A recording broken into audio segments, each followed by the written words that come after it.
Okay, I think I should be streaming now, and yep, it seems that we are live on YouTube.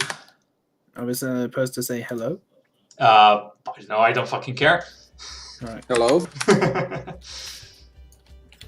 We are live on YouTube. I was supposed to say hello. Audio levels seem fine. And yeah. So let's start going through this completely legally acquired transcript of Tasha's Cauldron of Everything. Using this book. I think first you need to learn how to read, and then you'll be interpreting these little symbols called letters, right? To create ideas in your mind.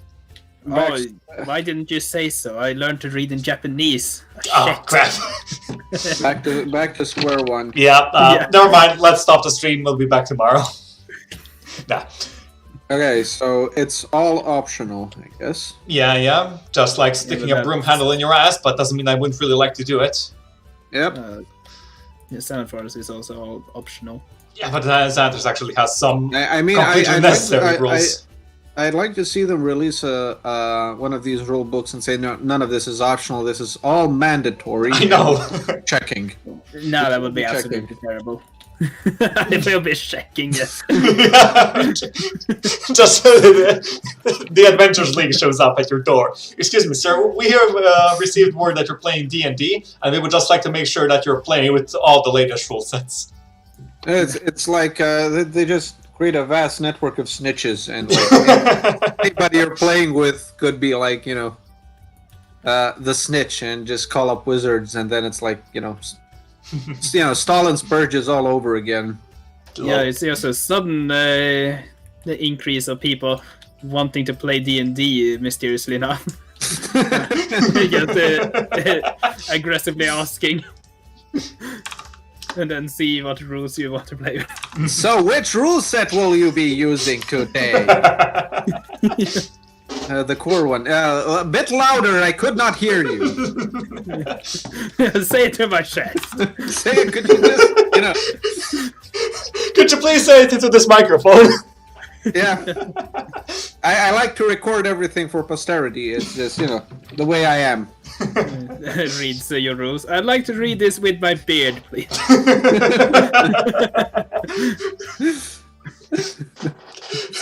Okay, so it says much of the material in this book originally appeared in Unearthed Arcana, a series of online articles. We published much of the material.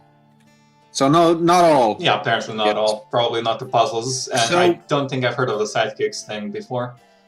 Okay. I've read that the puzzles is apparently made by someone who's played D&D for 30 years, according to the magazine. Doesn't mean he's good at making puzzles, though. Yeah. But I don't want to disparage the guy. Maybe the puzzles are very nice. Maybe, we won't know, because they're not in this transcript, so we'll have to wait for the release.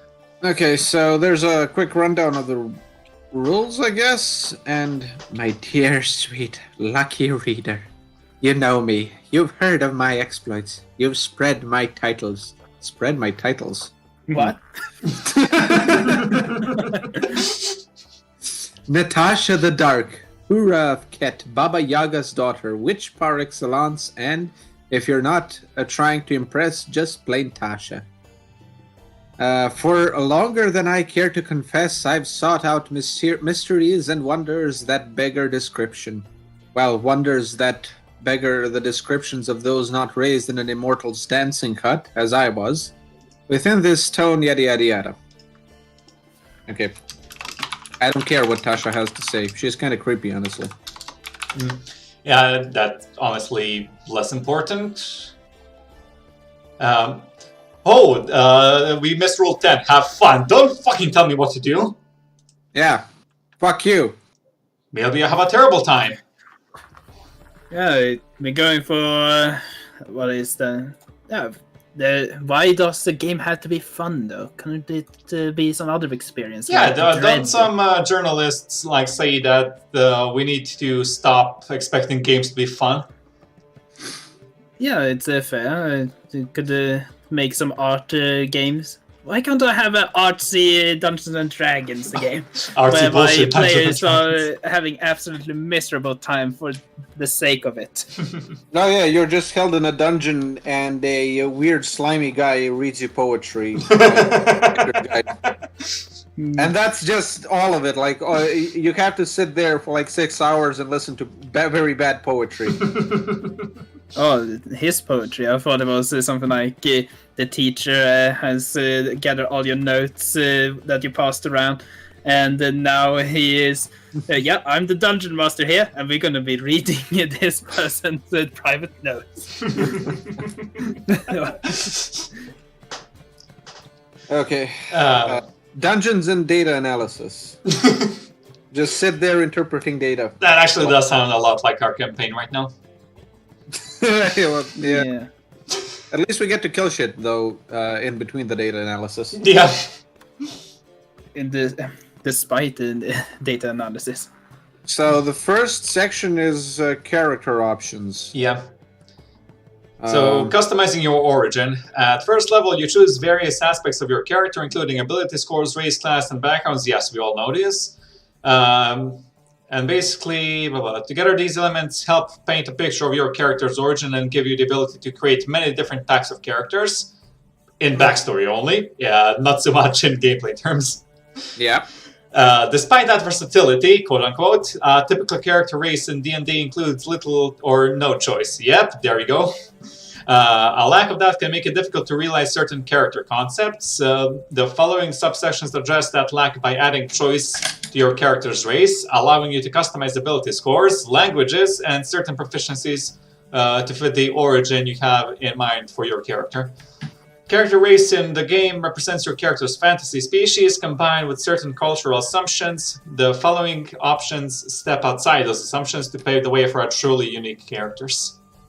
Yeah, but this is stupid. Like, we've already looked over this a bit, and it's like, oh, you can just ask your DM to have, like, fucking just remove, like, Constitution, the +2 on Constitution, and add whatever the fuck you want. Yeah. I got my hand on an example of a puzzle. We'll get to it.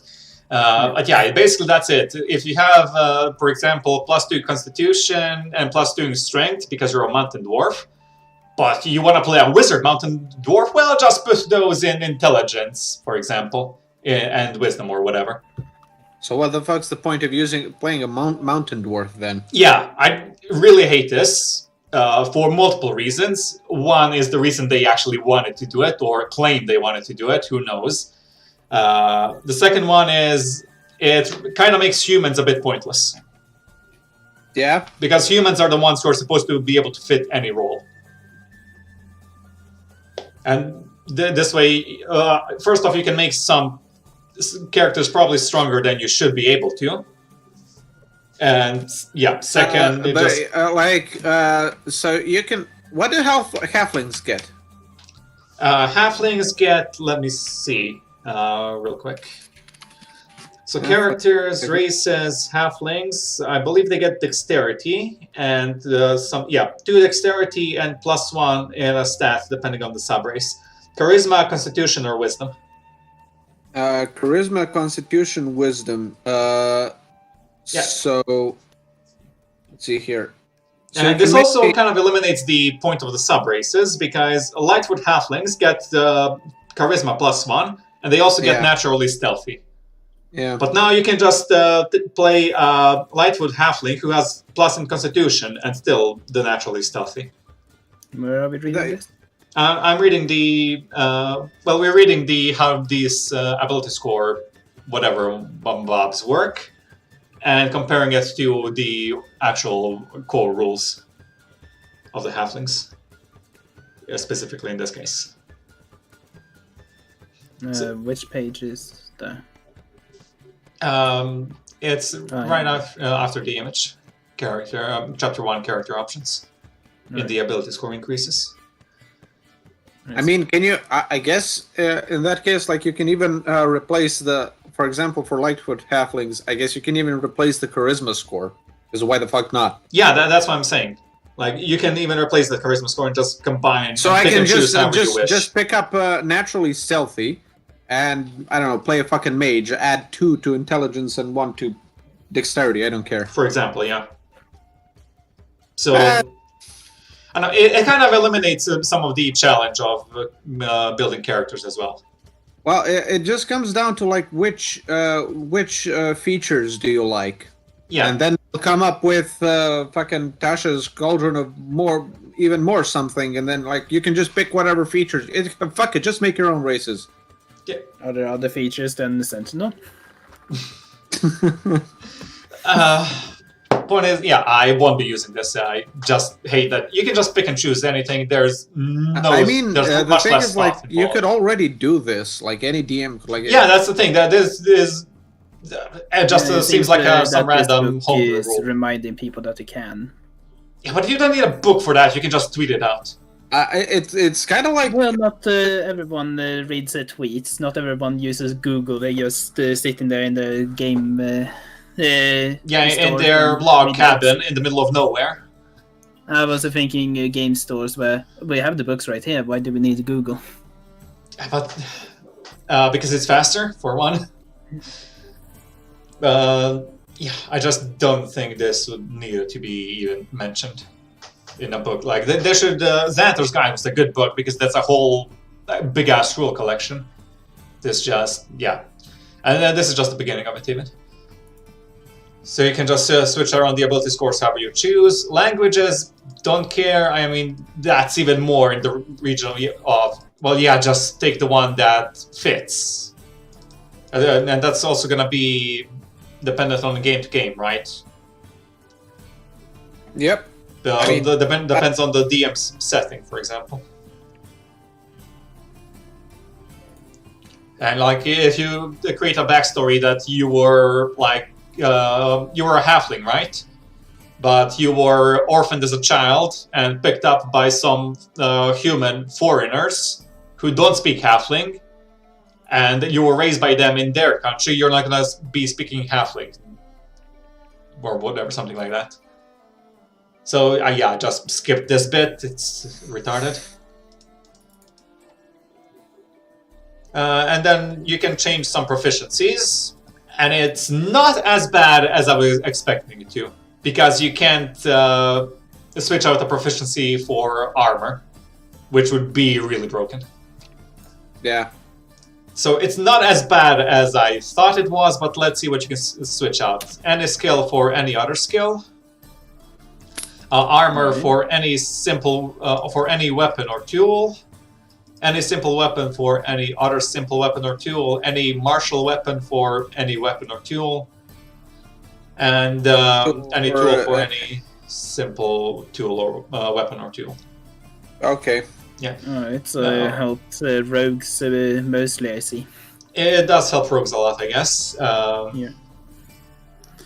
Especially when they have martial weapon, and I'm never gonna use this. I'm never gonna use a rapier. I'm strength build Strength build for rogue. some reason. Yeah. Yeah, that's the thing. It lets you do some ridiculous stuff, like playing a rogue with a halberd. Yeah, I'm just thinking an orc rogue. Yeah, I'm going for the sneak attack with my great axe. Problem is the impossible, mechanics prohibit you from doing that. Yeah. Because you need to have a finesse weapon. As ridiculous as it would be, yeah, it's ridiculous as it would be. And then you can completely customize your lineage. Okay. Which means you can just take a fucking feat. So, yeah, why do humans even exist anymore? No. Let's see what. Delete them. What skills does the monk get again? So custom lineage, In you one of can the be any following creature choice. type, you can be size or small or medium, but if you're small, your walking speed doesn't go down to 25, so yeah, you can play a small creature with 30 base walking speed, which kind of goes against what's been in the game so far. Monk. One ability score, increase one ability score by 2, and then take a feat, because... well, this is already stronger than humans, just base humans, so yeah, again. As I was worried, this kind of makes humans obsolete, which is, I guess it's optional, but fuck them anyway. Read, write, comment in one other language that you and your DM must agree on. Okay, this is kind of pointless. Yeah. Changing a skill. Sometimes you pick a skill proficiency that ends up not being very useful in the campaign that no longer fits your character's story. In those cases, talk to your DM about replacing that skill proficiency with another skill proficiency offered by your class at the first level. A convenient time for such change is when you reach. Here's the thing. I remember a player asked me this in a campaign I was running once. He was like, "Hey, this skill that I took, I don't remember which it was." Like he said, I don't like it anymore. I don't want to. I never use it, and I think this one would be more fun. I was like, "Yeah, sure." Well, yeah. It wasn't really something that impacted the game too much, and it meant for him for the game. If it makes sense for the character, I guess. Yeah. And it's you don't need a book to tell you this. Yeah. Like this kind of feels like they had this strict rule set, and now they're becoming more lenient, as if somebody was gonna fucking report you. Yeah. I wish all this stuff was in the Dungeon Master's Guide, because that's where it would fit. Yeah. Yeah, it should have been there to begin with. Changing your subclass. I hate this. I absolutely hate this. Do you read out loud?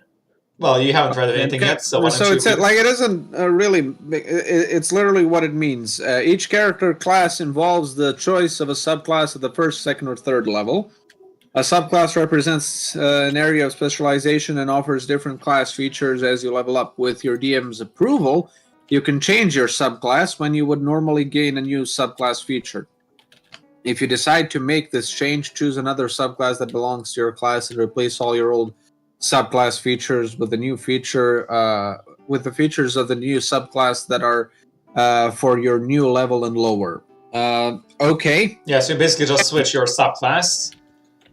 Yeah, it's but again, I don't know why did they. Yeah, you don't need a rule for this. This is just like a. But here's the thing: if you accepted all of these rules, imagine like if we were playing and I'm like, okay, it still requires DM approval. But yeah, that's another thing. Like, okay, we're gonna be using Tasha's Cauldron of everything rules, and then you're like, hey boss, can I change from Berserker to Totem Warrior? And then I'm like, no, I'm the DM, and the rules say that I can choose to disapprove of it. Then what the fuck was the point of the rules? Oh, there isn't a fucking point, It's isn't there? the same thing when it comes to spells in Sound of Force. Yeah, well, it's redundant, really. When you say here's the thing: like when you get the spells, you get complete spells that that Wizards of the Coast I supposedly tested. Supposedly is the right word. Tested and balanced and everything, and you can just use it. You don't have to think of your own spells. Spells are a bit different, but these are just like house rules, basically, that you can just use at any point. They are essentially house rules. Okay, it would have been better if it wasn't called Tasha's Cauldron, instead called the Dungeon Master 2. Dungeon Boogaloo. It should have been that. Now they do kind of say, "Oh yeah, you need some training time," but no, this is again your DM might require. Might even require you. Fuck's sake. Might require you to spend time about it, or you can just fucking get hit on the head and it changes. Yeah, exactly. That's what I was gonna say. Your DM might require you to take a fist to the face every time you ask this, and it's like, okay, but we don't encourage violence. No, it's I mean, you can do that. You have the freedom to do so. Sometimes the character undergoes a dramatic transformation in their beliefs and abilities.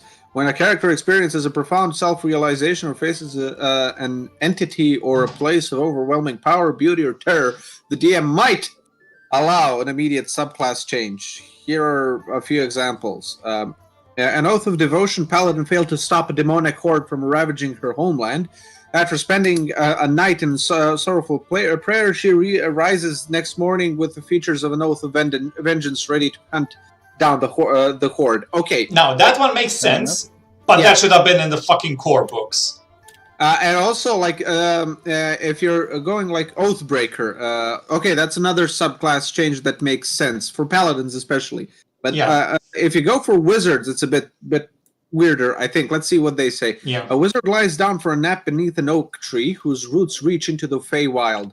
In his dreams, he faces visions of multiple possible futures where he awakens. His subclass features have been replaced with those of the School of Divination. That doesn't make any sense. Yeah, he just forgot everything. It could be made to make sense. It's an example. Yeah, but it's difficult because wizards spent their lives like learning a school, either revocation or. Yeah, but I could definitely buy that some unnatural event causes the learnings to change a bit. I mean, yeah, but that's just using magic to just styrofoam all the plot holes in. I mean, that's fine. Again, you can think of any sort of excuse for this, but it just isn't something that often. It's just telling you that if you're a GM and this comes up, someone is tired of playing this kind of wizard and doesn't want to kill off this character. All right, do this. But that sounds more like good GM practices instead of just like optional rules. Like once again, it's wishables in Dungeon Master D&D rather than being, or at least in like the what you call the supplement stuff, like Elemental Evil that they release for free. That's where this should have been. Yeah. Not stuck in like switching your subclass, you shouldn't be able to be the same power level. Like if I was playing a thief rogue and I switched to an assassin because I don't know, and if I was like a level 7 thief, how the fuck am I gonna be a level 7 assassin if I've never, let's say, even assassinated anyone? I was a fucking thief. Well, you get hit on the head and some wires crossed, and now you're a murderer. I guess. Yeah, it's basically stupid. I don't like it. Artificer, oh god, it's just Artificer. Now, it is mostly Artificer from, whatchamacallits, from Eberron, I think, although there is a new subclass. I don't know much about Artificers, honestly, but so I can't comment too much, but let's just take a look at it. In a low magic setting, they should be disallowed. Yeah. Plain and simple, because they can just make magic items at level 2. I saw like some pretty fucking weird magic items that they can make somewhere down here. I don't remember where. Let me see. Let's see, where is it? Jesus Christ, there's so much for them. Yeah, because they took all the Artificer from, whatchamacallits, from Eberron, and then also added a subclass. So where is that one? There's the Alchemist. Oh, there's an Alchemist? Yeah. Well, that's a subclass for Artificer. Okay, it's a subclass, okay. Yeah, it's not the Alchemist that you're thinking of. No. Well, and I don't like the Alchemist that you're thinking of. I think it's horrible. Yeah, it's not great, but it's fan-made, so... Yeah, but still. Okay, so armor is on page 23. Let's see, an artificer who specializes as an armor modifies armor to function like a second skin. The armor is enhanced to hone the artificer's magic, unleash pointed attacks, and generate a formidable defense. The artificer bonds with his armor, becoming one with it as they experiment with it and refine its magical capabilities. What were we gonna say? No, I was just looking at the enchants here, and it's like returning weapon. The magic weapon grants +1 bonus to attack and damage rolls made with it, and it returns to the wielder's hand immediately after it is used to make a ranged attack, and you can just hand them like somebody you really hate. You hand them a grenade. And tell them, Find a hole. fire, and just step back. It is. You don't even need to use a bonus action for that, for it to come back. No, it immediately returns. I Because guess that's that's- a funny thing with the what is it, Arcane Knights, where they can throw javelin and I want that back and throw it again. Yeah. Well, you can. I guess you can just use the same hand axe, for example, and just keep throwing Yeah, it. that's what it could be useful for, so that you don't have to switch to your ranged weapon. I There's definitely uses for it. It is a little bit niche, though, possibly. I can think of ways to make it broken. Probably, yeah, yeah. that sounds actually pretty fun. Well, Yes, like, that's Arcane what we Knights. like to do, isn't it?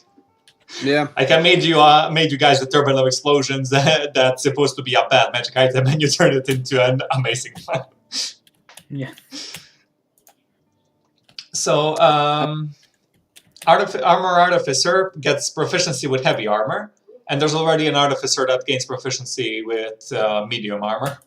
What page is this? 23. 3. Okay. You also gain proficiency with Smith's Duels, or a different one if you already have them. Makes sense. Yeah. So armor spells, magic missile, pretty random if you ask me. Thunder wave, mirror image, shatter. Shatter I could see, I think. Hypnotic pattern, I don't see why necessarily, what the logic is. Lightning bolt, that one does make sense. Fire shield, I could see that. Greater invisibility, I could see that as well. And pass wall, I don't exactly remember how it works. And the wall of force, yeah, maybe you can make an argument for that. Some of these seem just there for the sake of being there, or maybe to round up the build, but not thematically. As far as I remember, like the thing, at least in Eberron, what it said for like artificers was like you should add, you should change a little bit how they look. The spells. Yeah, it does change how their spells work. So fire So shield. for like magic missile would be like a little laser gun that pops out of your shoulders and just shoots 3 times. Oh yeah, good point. That can actually be a really fun way to do it. Yeah.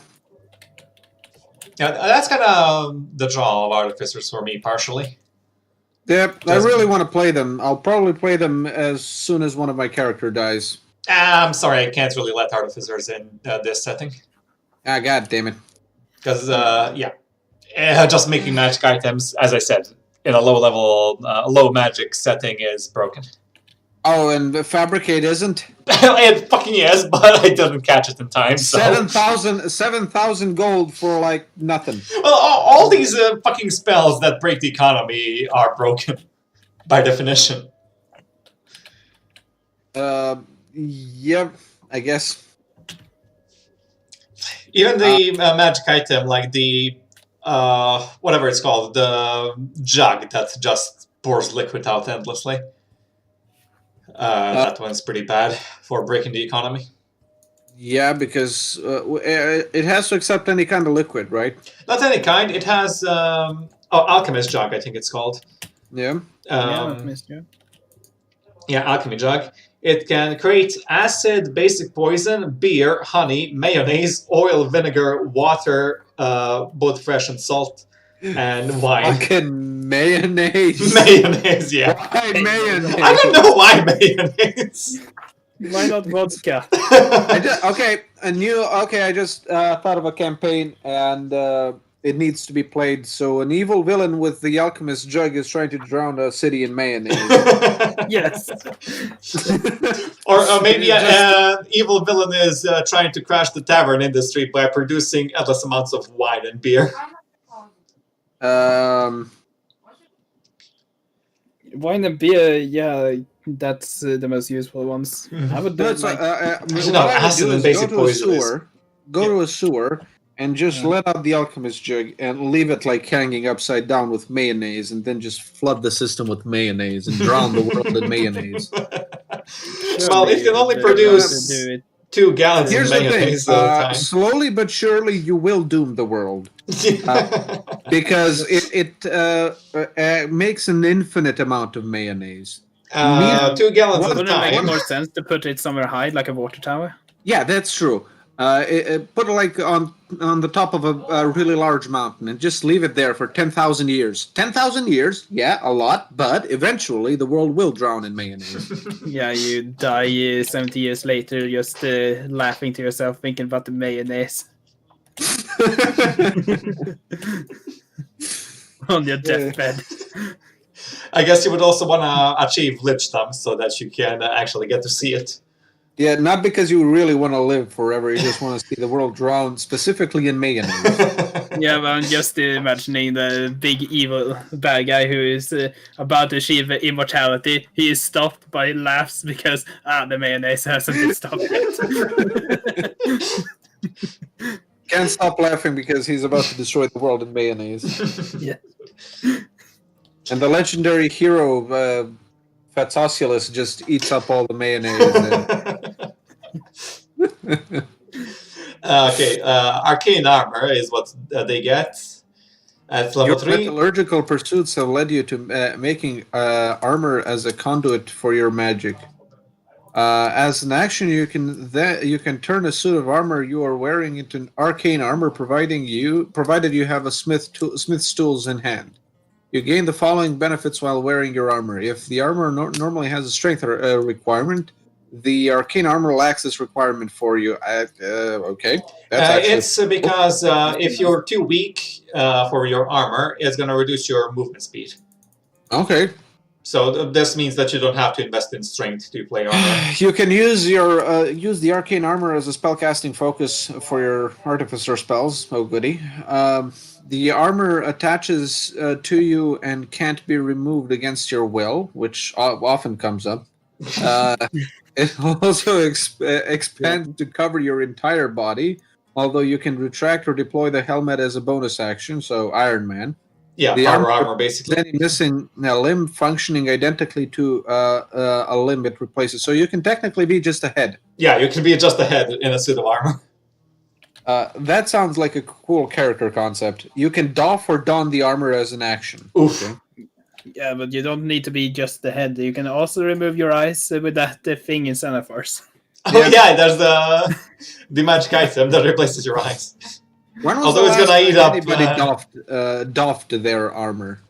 Like when did we ever take time to doff or don armor? It's like okay, That, well, it that is basically assumed. just comes up if you're surprised attack. Yeah, if you're a during surprise your sleep. attack, well, usually, like it's assumed that you remove medium and heavier armor when you go to sleep, because that's the only way you can get rested properly. Yeah, light model. armor you can rest in. You can customize your arcane armor. When you do so, you choose one of the following armor models: Guardian or Infiltrator. I can see where this is going. Each model includes a special weapon. When you attack with that weapon, you can add your intelligence modifier instead of strength. Cool. You can change the armor's model whenever you finish a short or long rest, provided you have smith's tools in hand. Guardian. You get Thunder Gauntlets. Each of the armor's gauntlets counts as a simple melee weapon while you aren't holding anything in it. It deals 1d8 thunder damage on a hit. The creature hit by the gauntlet has disadvantage on attack rolls against targets other than you until the start of your next turn, as the armor magically emits a distracting pulse when the creature attacks somebody else. What the fuck? This is so strong. It's like, I guess, tank-like, but you have to hit it first. You have to hit it, but you're not gonna have a problem hitting it because you can use the same your main stat to attack. So there's no trade-off, and this is basically just Spirit Guardian Barbarian with built-in weapons and armor. Holy fuck! This seems strong comparatively to other classes. I don't know. I think it can go either way, honestly. I mean, you have built-in weapons into your armor. Yeah, but how many times can you attack with an artificer? Well, we'll see if they get an extra attack. Actually, Oh yeah, That's a they good do. point. They do actually at 5th level. Oh my god, no! Wait, at Do 5th they get level, any don't the other ones, don't the battlesmiths get at 6th level? Maybe. I don't know much about artificers. I will need to check that real quick. Because if they get it at 6th Defensive level, field as a bonus action, you can gain temporary hit points equal to your level in this class, replacing any temporary hit points you already have. You lose the temporary hit points if you doff the armor. You can use this bonus action number of times equal to your proficiency bonus, and you regain all expended uses when you finish a long rest. okay, well that one is limited at least. That's kind of cool. Yeah. I like that. Seems like it's begging for a multi-class though. Infiltrator has lightning launcher. A gem-like node appears on one of your armor's fists or the chest. It counts as a simple ranged weapon with a normal range of 90 along 300. Deals 1d6 lightning damage. On each of your turns, when you hit a creature with it, you can deal an extra 1d6 lightning damage to the target. Okay. 300 feet, damn. On each? Yeah, 300 is quite a long one for. I didn't expect it to be that long. Once on each of your turns, when you hit a creature with it, you can deal an extra 1d6 lightning damage. So Okay. This subclass team is really strong.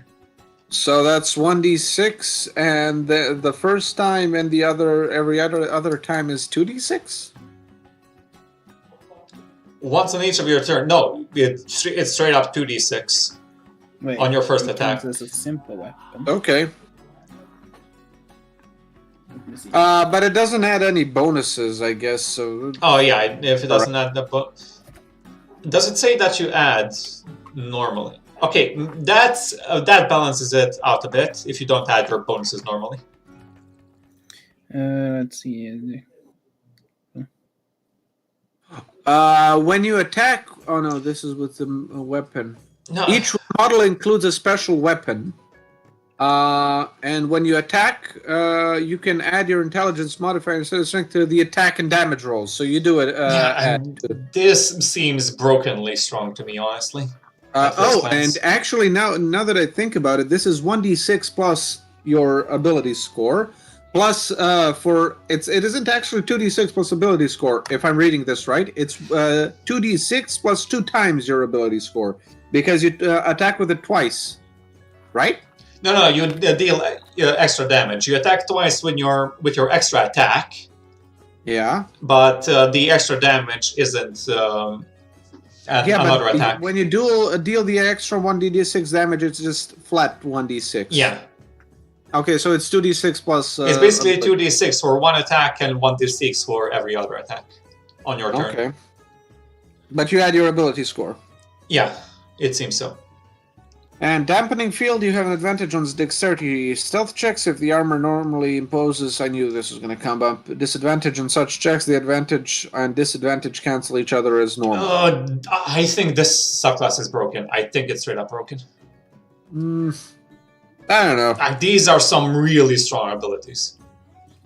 I don't think they scale very well. Like maybe at low levels later. No, on. they're still like you get extra attack at 5th level normally. They're decent damage, a D8 and a D6 for the ranged one, with pretty good range. Well, 2d6. Yeah, but you can maximally do 3d6 with the extra attack because I don't think it can trigger twice. No, it can trigger twice, but still. I mean, yeah, it is 3d6, but you have to hit twice for that to hit. Yeah, but you'll be hitting with your main stat, so you'll probably be hitting. Depends on what, but yeah, I guess. I don't see that. I don't think it's overpowered. It's strong, but I don't think it's overpowered. Well, maybe not overpowered, but when I say it's brokenly strong, I mean it's stronger than other classes and subclasses. Nah, fair enough. I don't think is a good thing. It's not broken in the you can reroll each d20 and treat it as a minimum of 10. Okay, it's not that kind of broken. It's not that broken, but I think it's still pretty broken. Then also your walking speed increases by 5 feet with the infiltrator armor. I guess you can make with infiltrators. I don't. You have to look at what other things it synergizes with, and you can make something probably insanely broken. But you know, I guess that's half the fun. Like, you can never be too broken in D&D. No, it is half the fun when you're looking into multi-classing. But if it's just strong on its own... but you can make like a fucking robot ninja assassin, basically, that just, goes in, does a ton of damage, and then cloaks out, but then gets stomped by an invisible Oni next door because fuck you. Well, you're not going to be getting stunned by an invisible Oni next door because fuck you, or because you have heavy armor. True, but heat metal is a thing. Okay, you can remove it with a fucking action. And then you have no more armor. Yeah, but... Okay. Heat metal is just about the only thing that counters this stupid thing. Yeah, and you can just pull out heat metal out of your ass because you're the DM. I'm gonna fucking start doing this if people start bringing in artificers. No, but if the artificer is being like too cocky and not using it smartly, it's okay. Let's see what happens when I bring a low-level priest with heat metal to the story. Oh, you're cooking alive, like a boiled egg. I would start making a lot of monsters, some version of innate spellcasters, or create a natural ability. It's not just this. Okay, you have a magic suit of armor. That's cool. Here's a room with black ooze. Have fun. Here's a rust monster. Do they affect magical items? Fuck, I don't know. I don't think they do. Black puddings don't, I'm pretty sure. Which is why your sword survived that spooky dungeon encounter. So, let's see. Rust monster. Non-magical. Yeah. Okay. So, no. So you can... Oh, okay.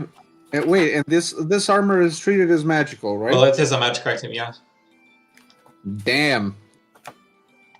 Well, heat metal is still a thing. Yeah, I just make a lot of even lava lizards or something that breathe on you and give you the effects of heat metal. That isn't even concentration because fuck you. Yeah. So 2 attacks, everybody knows what that does. Armor modifications. You want to read this one, Toby? Armor modification? Yeah, it's page 25. Give us a chance to rest our voices. Page 25. Let's see. There we are. Oh, that's 26. You learn how to use your Artificer Infusion to specially modify your arcane armor. That armor now counts as separate items for the purposes of your infused items feature. Armor, the chest piece, boots, helmet, and the armor special weapon. Each of those items can bear one of your infusions, and the infusions transfer over if you change your armor's model with the armor module feature. In addition, the maximum number of items you can infuse at once increased by 2. But those extra items must be part of your arcane armor. Oh, wait, so does this break stuff? You learn how to use the infusions to modify your armor specifically. So each... Huh. That armor now counts as separate items for the purpose of the infused items feature. Yeah. Armor, chest, so you can infuse your chest piece, boots, helmet, and the special... Oh, and you can infuse the special weapon as well. Each of those items can bear one of your infusions, and the infusions transfer over if you change your armor. Okay, I see what's happening now. Okay. Yeah, because... and you can infuse... The maximum number of items that you can infuse increases by 2. Yeah, because usually the infusions... You can use the infusions as a support, right? To give to your allies. But this way you can also infuse your allies without compromising yourself. You have to infuse... the infused items have to be part of your arcane armor. The extra 2 have to be part for you. Which is still pretty strong, but it does let other people have fun. Honestly, I love this, and I'd love to play. I like how these armors were designed. Honestly, I like it because you're basically just making a robotic suit of armor for you. Like you can play Iron Man. Yeah, it does also seem stronger than other subclasses for Artificer. And then we have perfected armor. More benefits depending on your model. Guardian, when a huge or smaller creature you can see ends its turn within 30 feet of you, you can use the reaction to magically force the creature to make a strength save, pulling the creature up to 30 feet towards you in an unoccupied space. So get over here. Why did you say space like Tim Curry? Did I? In an unoccupied space. I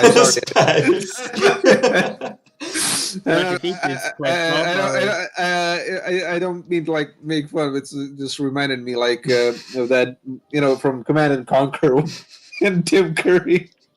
What is the save DC for again?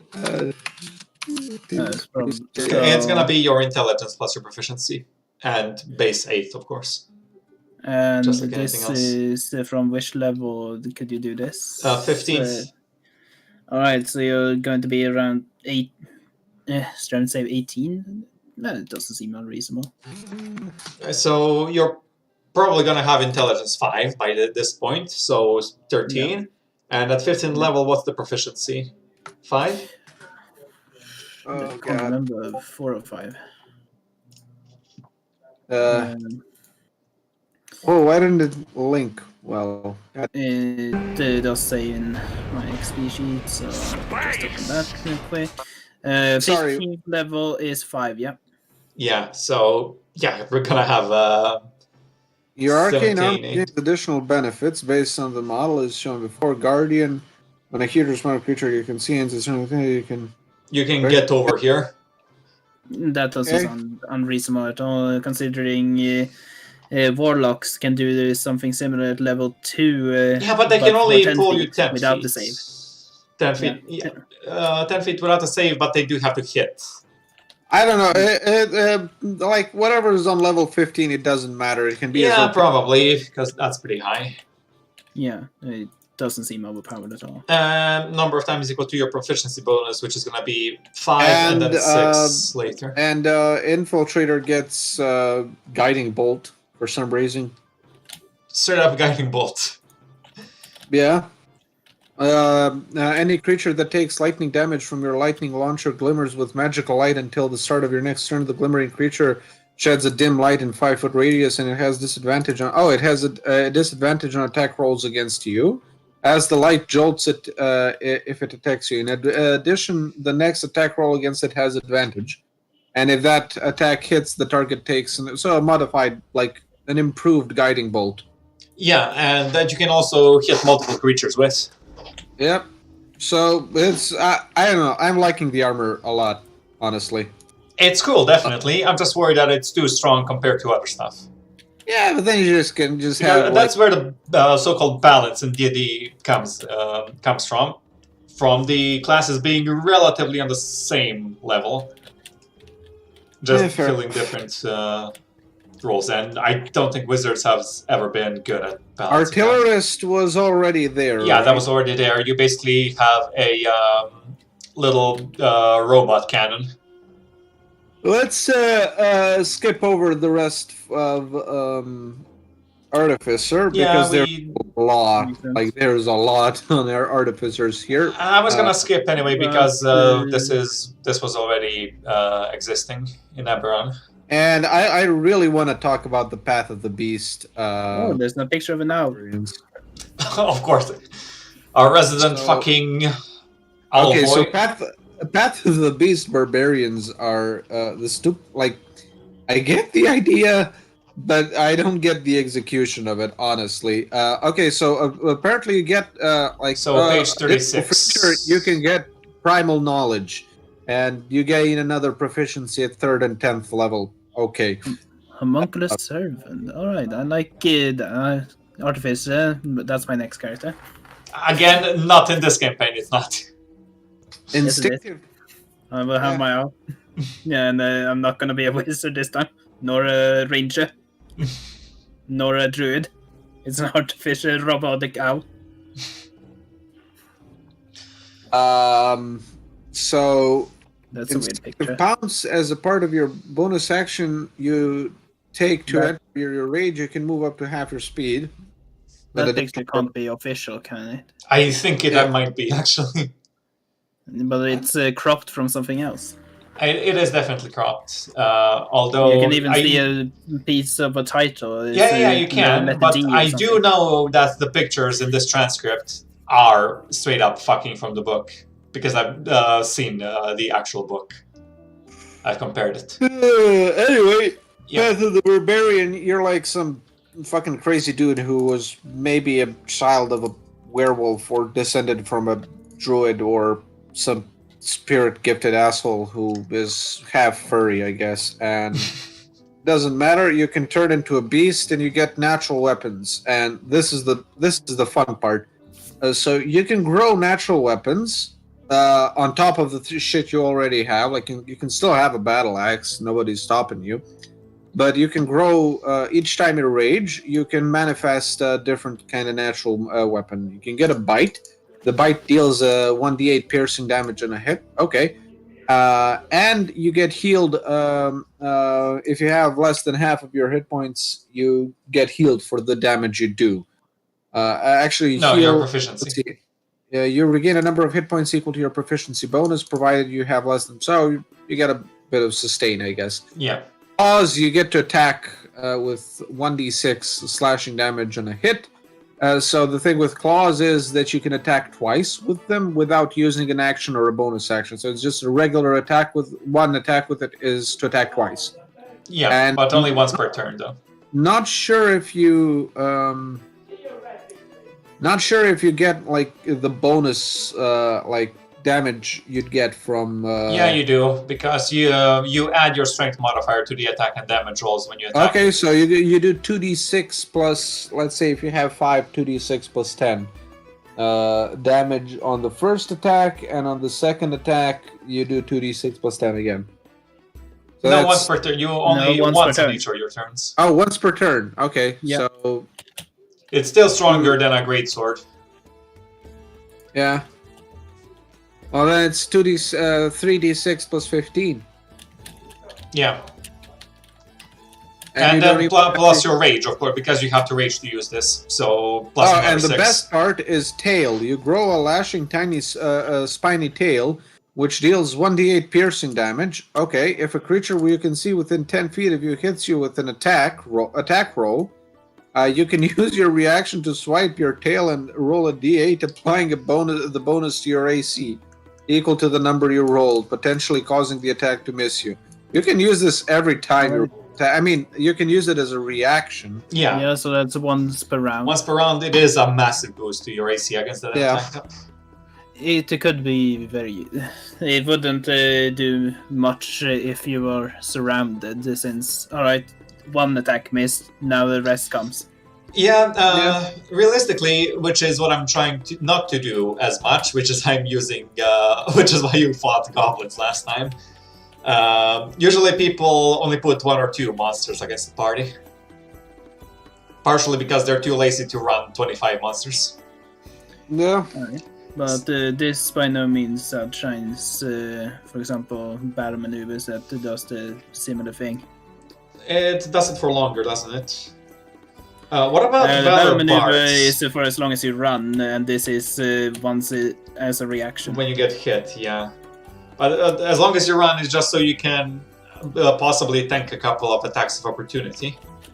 Yeah. It's not really useful for surviving necessarily. It's just good for repositioning in a tight spot. But Or try to otherwise- bait out some attacks of opportunity. Yeah, baiting out might be good if the DM is being nice and isn't actively seeing, aha, you're trying to save your allies. Well, no dice. What about a Valor Bard? I know that they can grant you extra AC. How long does that last? Against that attack. Yeah, it's stronger than fucking bards. Especially because they only have a limited The rest are like Bestial Soul gives you like you can get more swimming speed and breathe underwater. You can climb and you can jump, I guess. Now that's what Bestial Speed does. Bestial Soul, sorry. Bestial Soul, yeah. Fury, when you hit a creature with your natural weapons while you're raging, the beast within you curses, I guess, the target with Rabid Fury. The target, you can either, rage the target or what's it called? Frenzy the target and have it attack something else of your choice. That is, you can just make it use its melee attack action against something else. No, I think it's immediately, isn't it? It uses its reaction. Use its reaction, yeah. So you can waste its attack of opportunity, which is nice. Yeah. And if it has a strong attack, you can make it hit an ally for a lot more than you could. Unfortunately, you can't just have it hit. It has to be a creature. Yeah, it does have to be a creature. Or it can take 2d12 psychic damage. Now, I do like this, the first one, definitely, because there's plenty of ways to use it. Like to make it attack an ally, either to damage it or just to waste the attack, or if you're combining with conjure animals or whatever, you can make it waste an attack opportunity on one of the things that's going to disappear anyway. Yeah. So there's ways to use it creatively in any case. Or yeah, it can just take 2d12 psychic damage, so you could nuke something. This does seem to outshine the Path of the Storm Herald, therefore. Everything outshines Path of the Storm Herald. Yeah. Since it does basically what it does, but with more options, and it's you choose it between each rage and level 6 between each long rest as opposed to each level.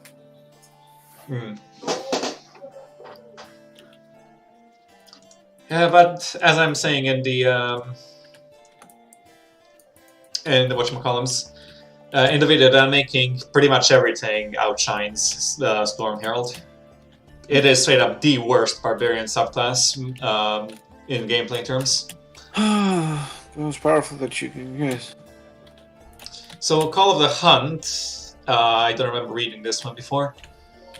Yeah, me neither. The beast within you grows so powerful that you can spread its ferocity to others and gain resilience from them joining your hunt. When you enter your rage, you can choose a number of willing creatures that you can see within 30 feet equal to your Con modifier. Okay, minimum of 1.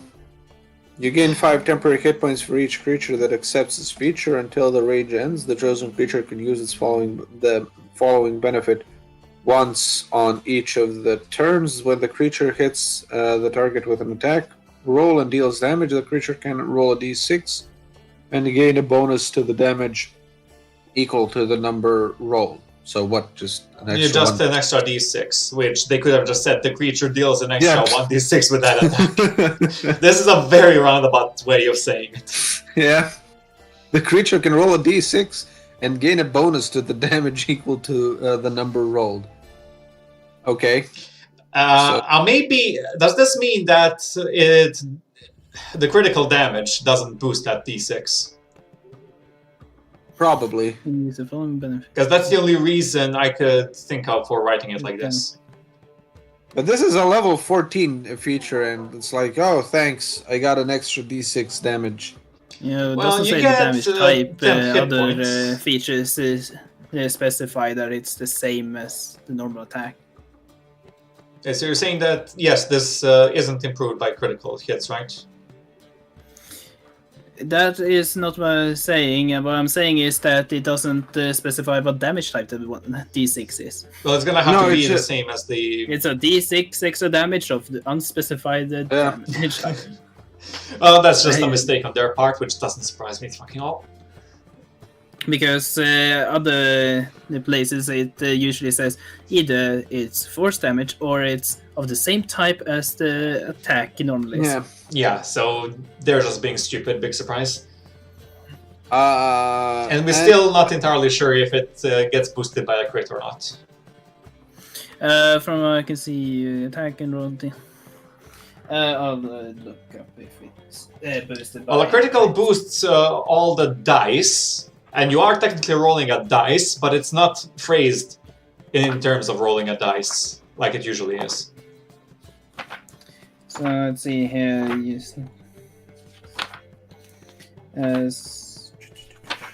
Should be here somewhere. Now, I mean, collectively, this is pretty good in big parties. Yeah, have like 5 of them. Yeah. It would work for our campaign because you guys have a lot of worthless cannon fodder NPCs, Yeah. and that would give you guys a huge damage boost.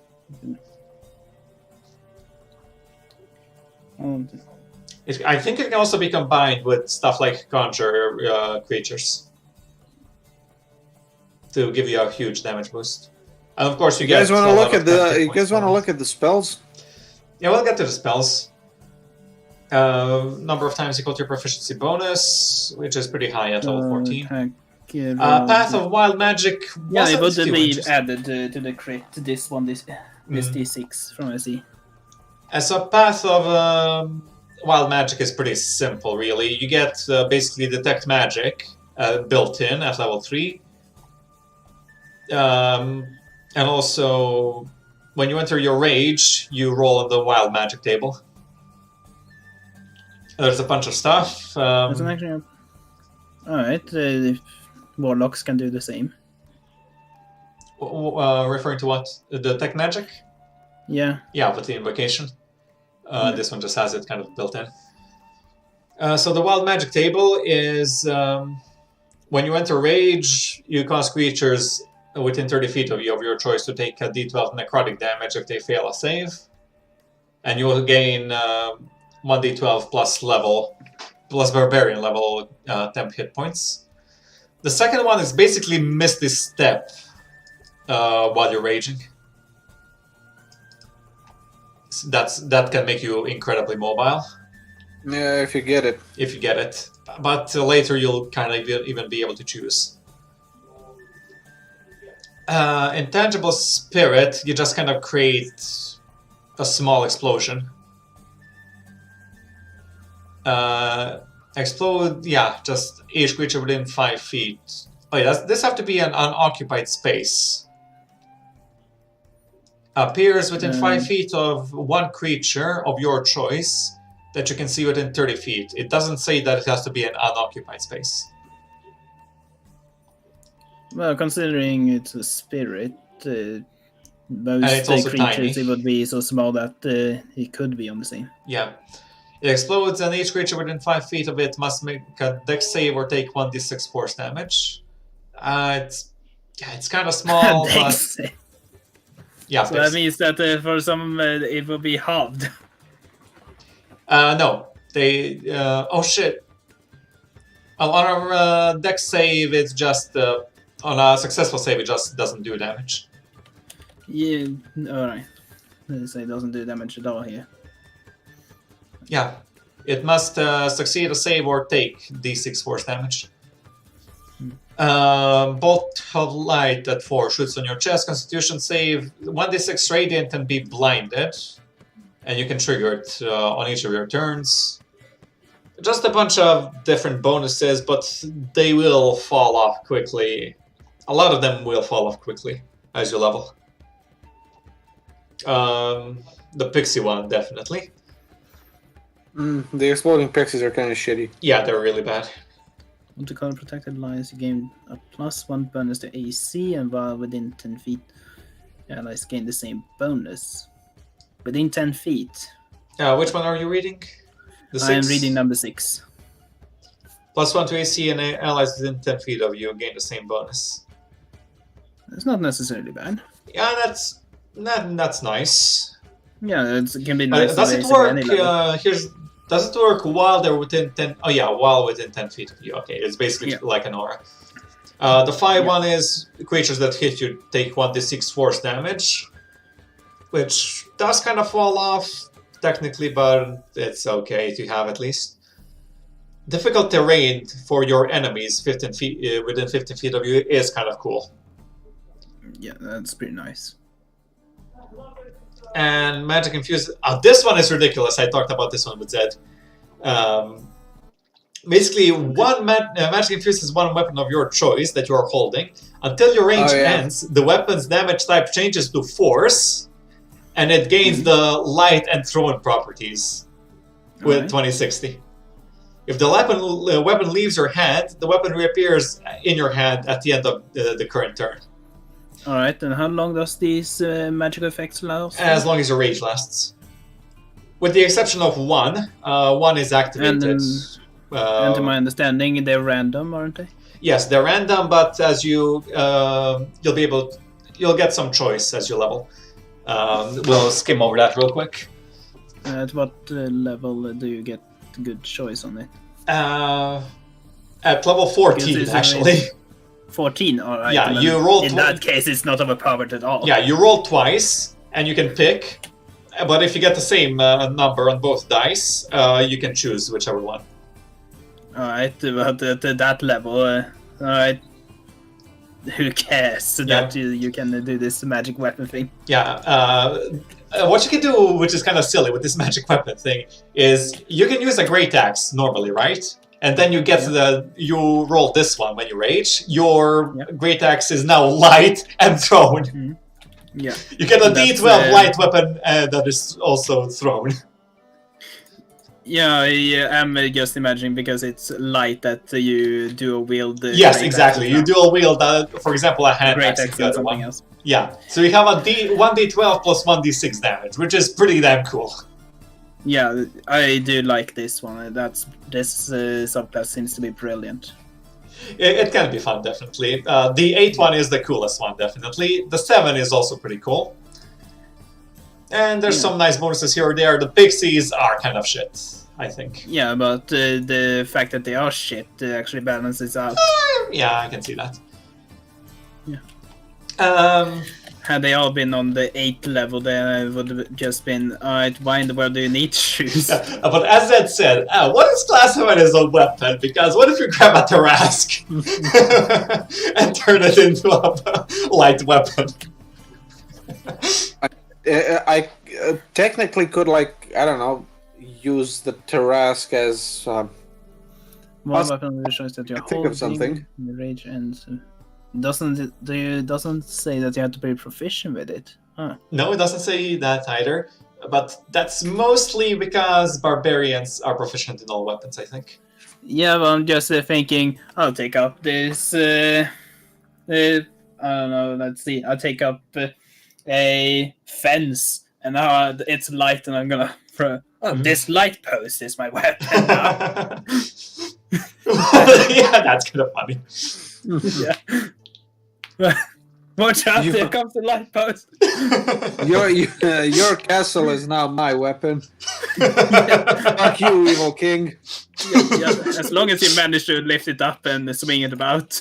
Well, it's a light weapon. Well, it becomes light. It's the one that you're holding already, so you will have to have the strength before, and then it's suddenly light. But you only need to hold it. You don't need to carry it.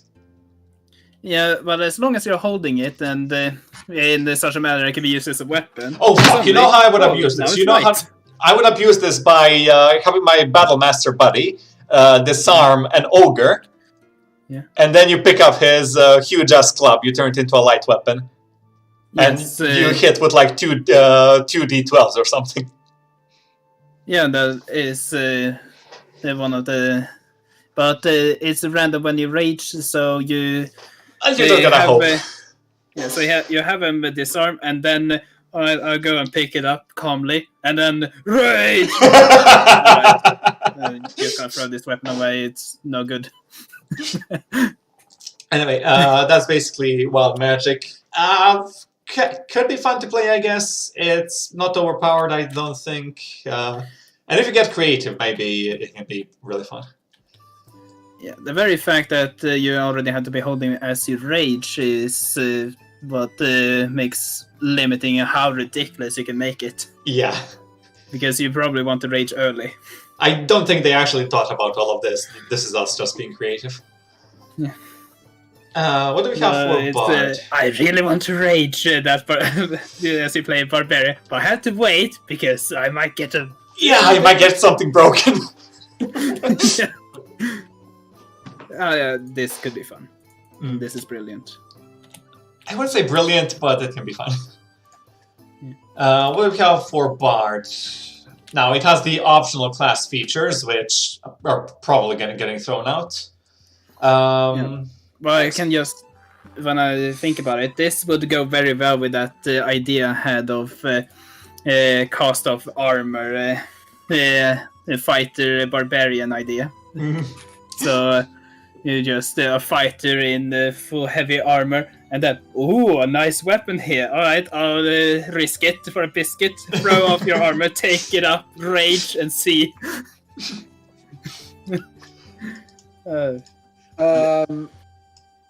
Wait. Yeah. I was trying to find the spells and read them. Like, it doesn't seem like it has all of them. I think it has all of them. It's mostly just summon spells. Well, they have added a lot of summon spells in this one.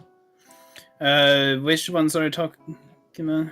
And I will just continue with I was just skipping ahead a bit. Yeah, to chapter 2 or 3, where the spells are. So what's next? We have Bard at 41.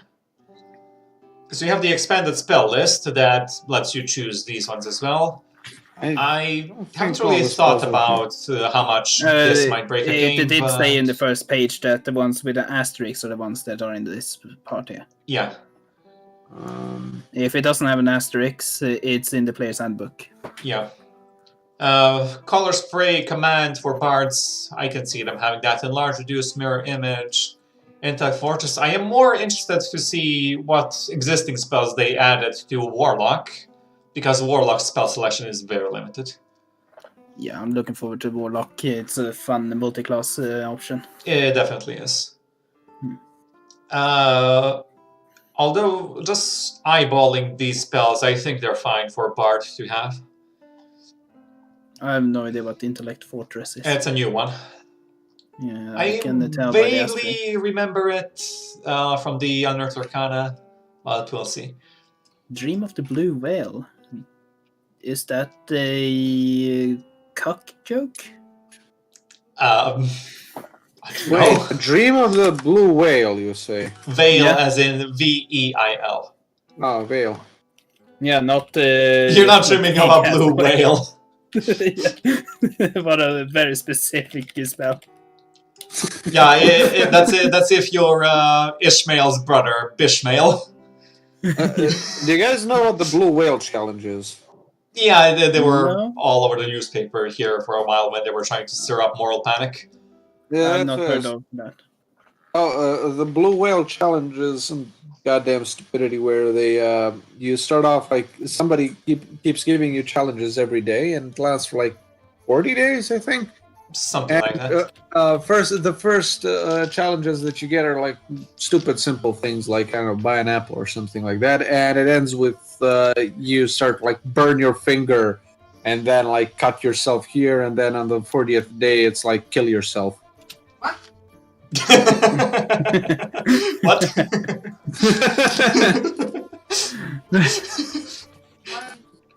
Since your thing is like, what did you just tell me to kill yourself? Huh? Anyway, right, so it's a blue veil. It's not blue cloak. It would have been funnier if it was blue cloak, because a blue cloak is a other way of saying cuck. Maybe we can convince the dragon in Practical to do the blue whale challenge. No, you can't. So, what's magical inspiration like? If a creature has bardic inspiration die from you and cast a spell that restores hit points or deals damage, the creature can roll that die and choose a target affected by the spell. Add the number rolled as a bonus to the hit points regained or the damage dealt. No, this should only be a Valor Bard feature. This should only be a Valor Bard feature because this negates half the point of Valor Bard. I'm lost. Where are we reading? 41 and 42. Yeah, Bard. Exactly what? No, additional Bard spells? No, after them. Magical Inspiration.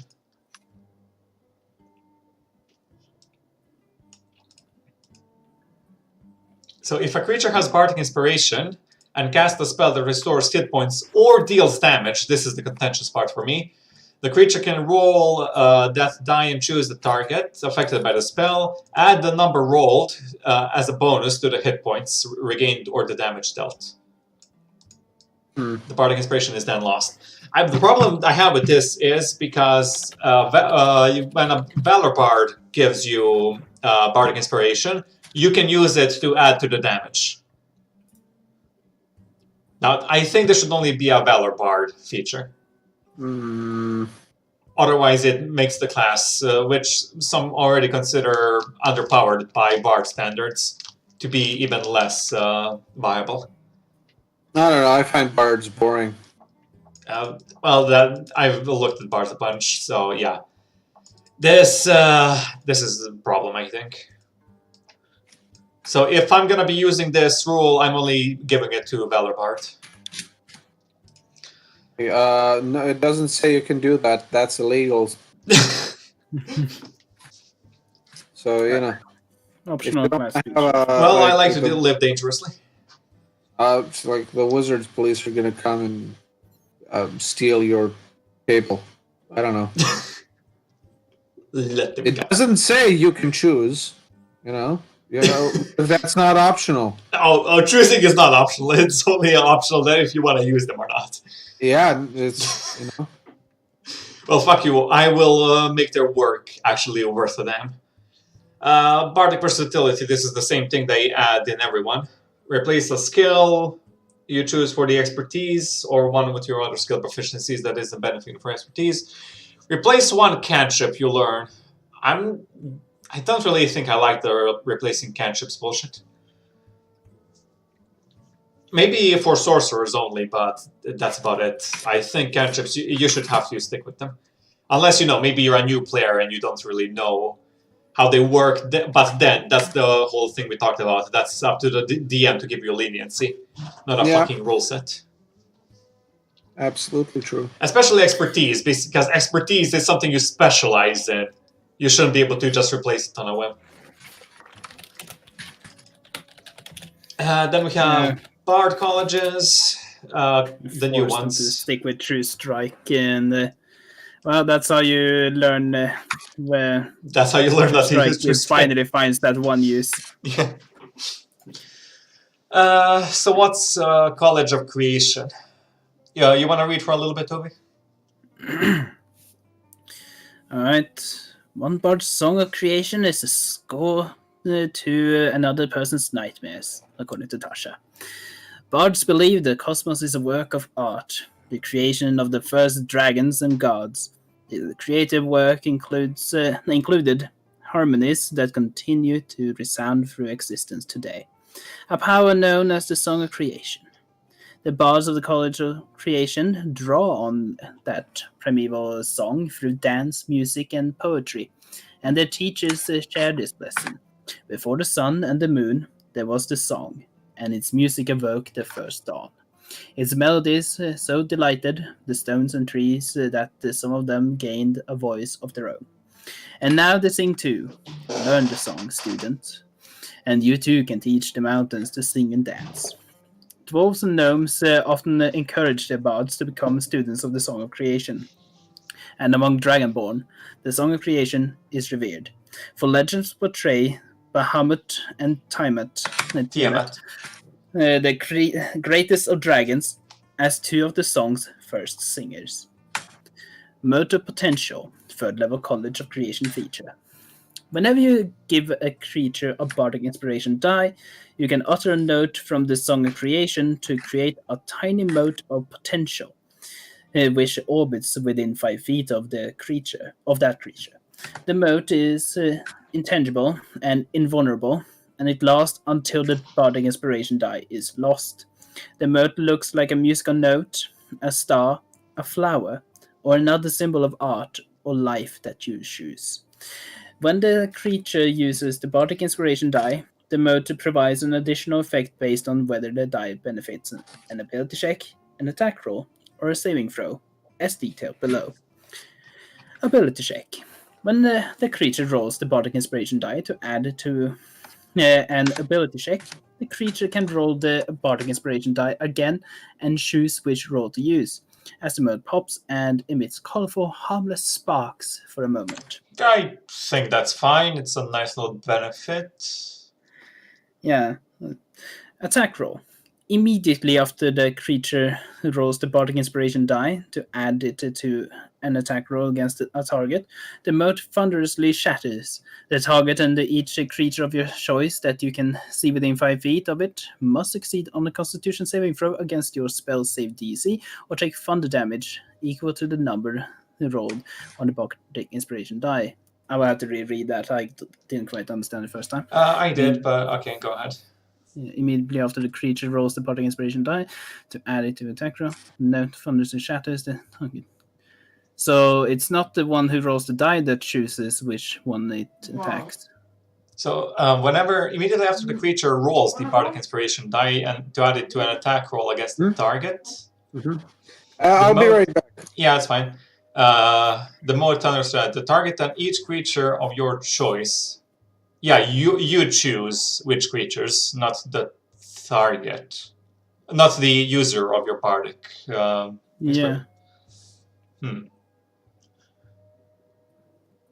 But again, I don't like how much it treads on Valor bards. Yeah, I'm really imagining that this could be fun with a halfling, though. I guess, but okay, if we were to accept these classes as are, we would have to buff Valor Bard so that you add twice the Bardic Inspiration die when you add it to an attack. Because this is so much better than that.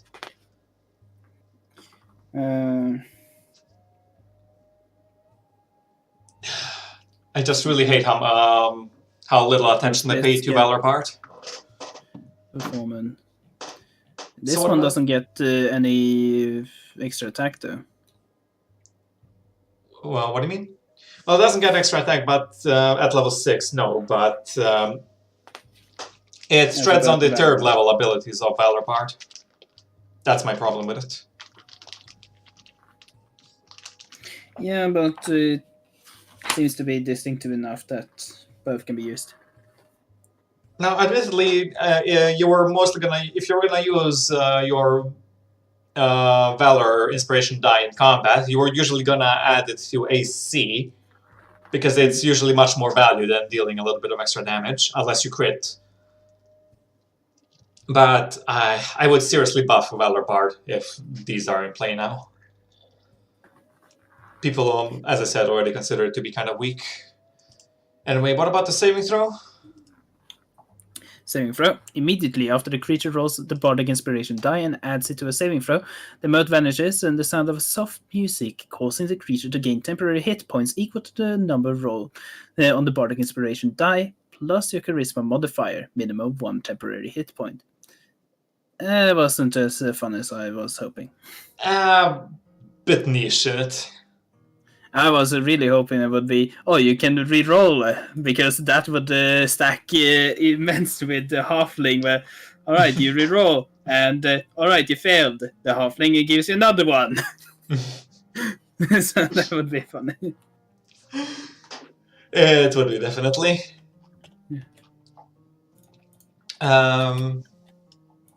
It's something, but I don't know, depends on, I guess, on what you're fighting. Yeah. But halfling is such a great support race. It definitely is. I was looking at the feat that lets you give your luck to others.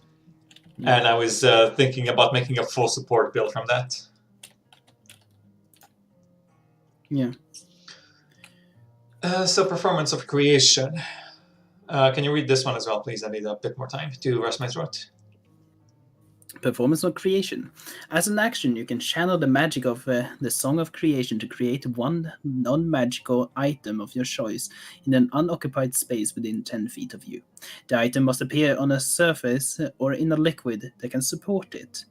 The gold piece value of the item can't be more than 20 times your bard level, and the item must be medium or smaller.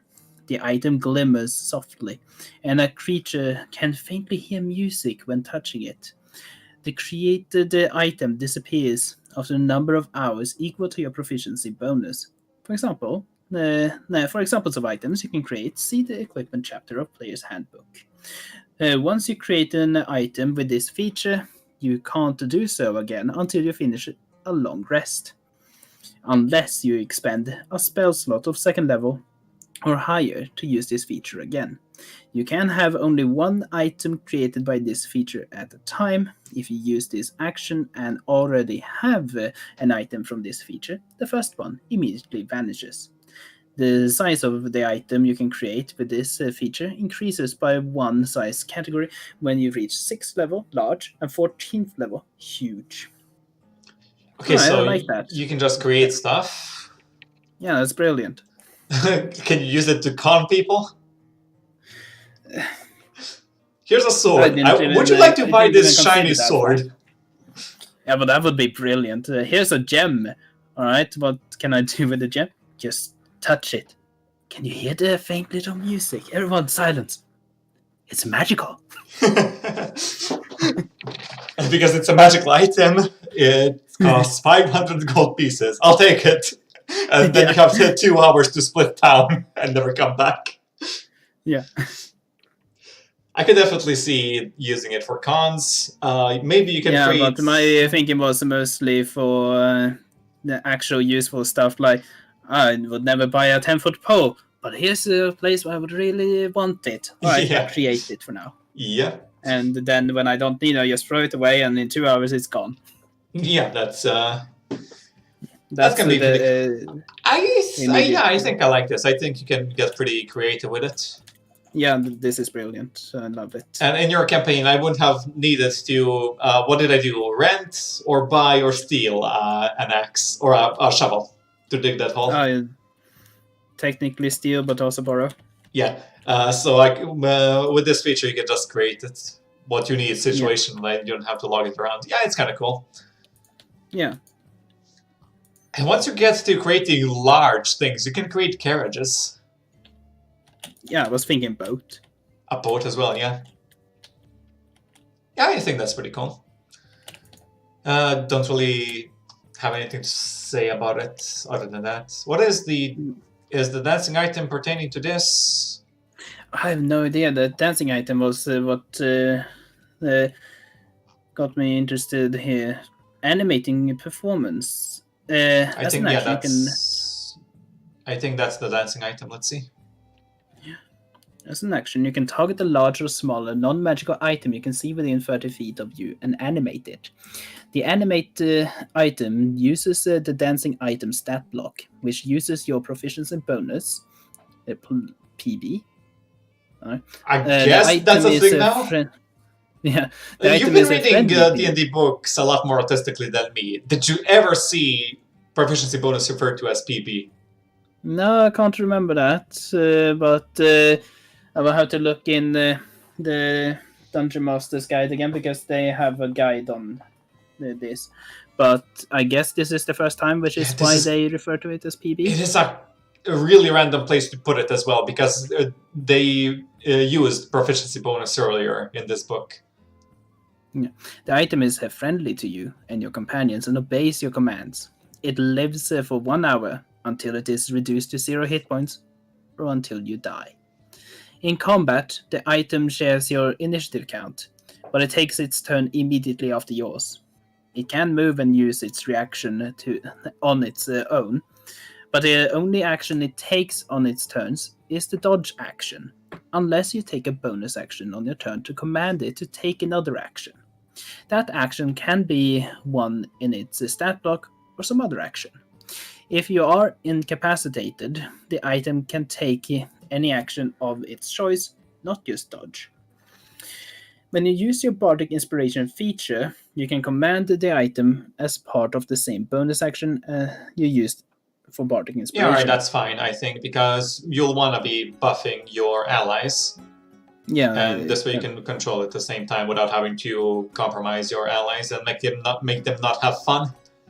Yeah, this just, as you say, makes it so that you are not focusing on something you shouldn't.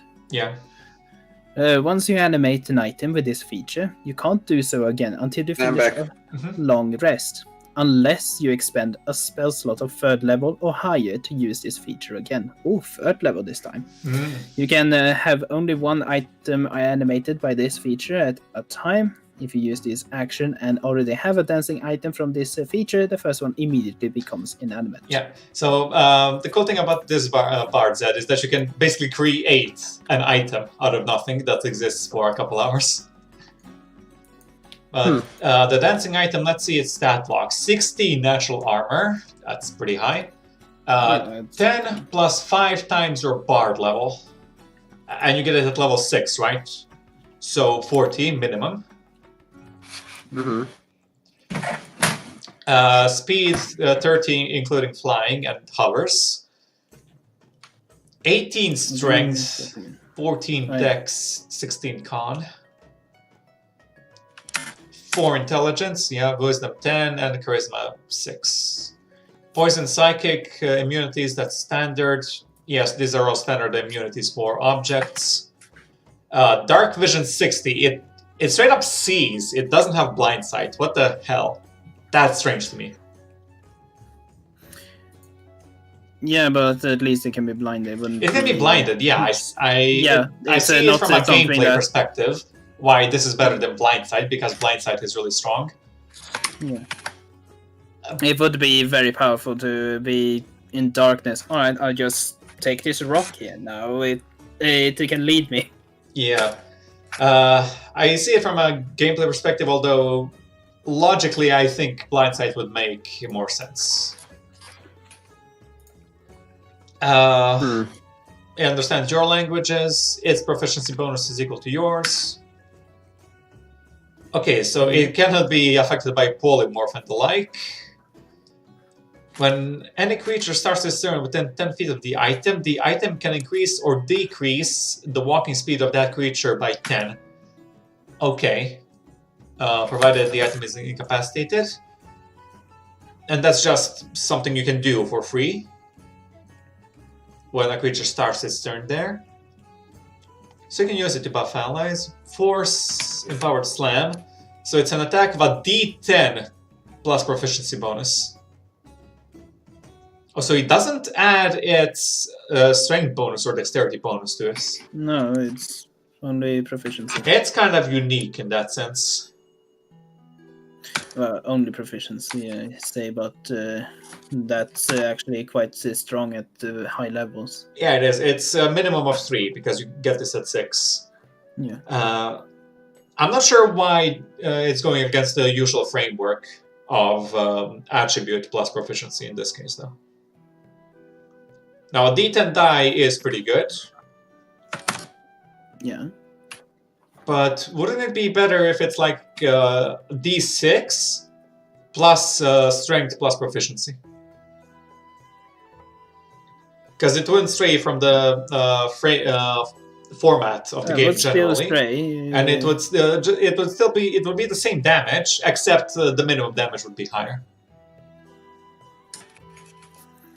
Yeah, but still stray though. This one is PV instead of any ability. Oh shit! That's strange. It adds proficiency to damage. Yeah, I got confused for a second here. Yeah, it's a damage. It's damage. Your spell costing. Yeah. Oh fuck! Yeah, this strays from the norm in so many levels. It's not in a terrible way. It seems. Well, I guess it's good for scaling. at least. Yeah.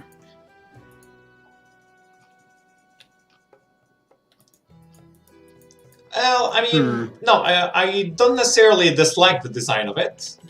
I just think it's kind of strange how much it strays from the usual design. Yeah. But I think it's mostly fine. Although we would have to see if these numbers are broken in actual playtesting. The hit points Are pretty high, yeah. was pretty high, but other than that, it seemed pretty fine. Oh, it can fly. Yeah, it flies. And if it's large, holy shit, does that mean you could animate a carriage? Do you animate stuff with this this? seems to be what it is. Well, it could mean. Does it say anything that your creation can't be animated? A non-magical item. Does your creation count as magical? It counts as non-magical. Okay, then I guess you could animate it. So you could make a carriage, then animate it, and fly away. I guess you could. Huh, interesting. Probably not more broken than a broom of flying being an uncommon magic item, but it still seems pretty damn strong. For level 6, it seems reasonable. Fly at The level... only thing is... Well, I guess maybe it does, because fly is a third level spell, and you get third level spells by 6. So it might be fine. Although it does seem notably stronger than fly. It is notably stronger than fly, because this doesn't require concentration, and it gives you full cover from stuff directly below you, if you are flying on a carriage. It's definitely on the stronger end of the spectrum, I think. Yeah. If you use it creatively requires enough. third level to use multiple times, so if you are running away for more than 1 hour, you're gonna have to use third level spell slots. Yeah, but as I said, fly is a third level spell, isn't it? So I definitely think this is kind of strong. But it's strong from being creative, which I don't think is necessarily a problem. You kind of do want to reward creativity, especially with how simplified 5e has gotten. So what is Creative Crescendo? What? Creative Crescendo, 14th level. When you use your Performance of Creation feature, you can create more than one item at once. The number of items equal your Charisma modifier, minimum of 2 items. If you create an item that would exceed that number, you choose which of the previously created items disappear. Only one of these items can be of the maximum size you can create, the rest must be small or tiny. You are no longer limited by gold piece value when creating items with Performance of Creation. Damn. But at 14th level, you're already a bit of a god. Yeah, you can have Fabricate. It doesn't matter. You can have both Creation and Fabricate at level 14 and use them both. College of Eloquence. No! No! Out! Fuck you. Fuck College of Eloquence. Oh my fucking god, no. And they didn't even change it. Official? Yeah, it's official now, and I mean, it's from what's technically considered a core book, even if it is all optional, quote unquote. Mm-hmm. But they still have the fucking 17 Charisma or Deception at level 3. Minimum! I mean, that's only slightly overpowered. Fuck. You can't roll below 17 on Charisma or Deception at level 3. Using a feature similar to the ones that rogues get on what, level 11? Yeah, 11 or... Yeah. It's definitely a 2-digit level. Yeah. I hate this so much. So fucking much. And then you can also use your bardic inspiration like cutting words, except subtract it from a saving throw, which is fine. But I hate Silver Tongue so goddamn much. Fucking burn it. No, you need to be able to treat the total roll as 10, not the d20 roll. Or maybe at best, you can treat the total roll as 10 plus your proficiency. That I could find acceptable. But just straight up just treat the roll as a 10 is so broken I cannot get over it. I hated this when I read it in Theros, and I hate it even more now. Well, we can try it out. Oh, fuck off. It's glibness. It's fucking glibness is what it is. It is. You said it so yourself. But it What is sounds glibness? fun. An 8th-level spell? Yeah. Yeah, 8th level transmutation. Until the spell ends, when you make a charisma check, you can replace the number you roll with a 15. Additionally, no matter what you say, the magic that would determine if you are telling the truth indicates that you are being truthful. They are... Silver Tongue is better than an 8th level spell. Are you kidding me?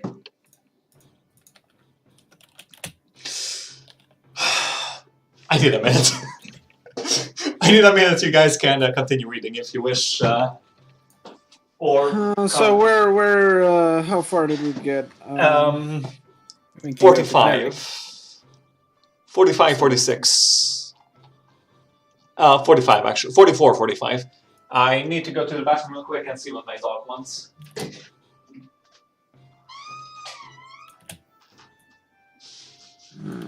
Universal speech. You have gained the ability to make your speech intelligible to any creature. Okay. Clerics. What do they get? Additional cantrips? Okay. Additional cleric spell.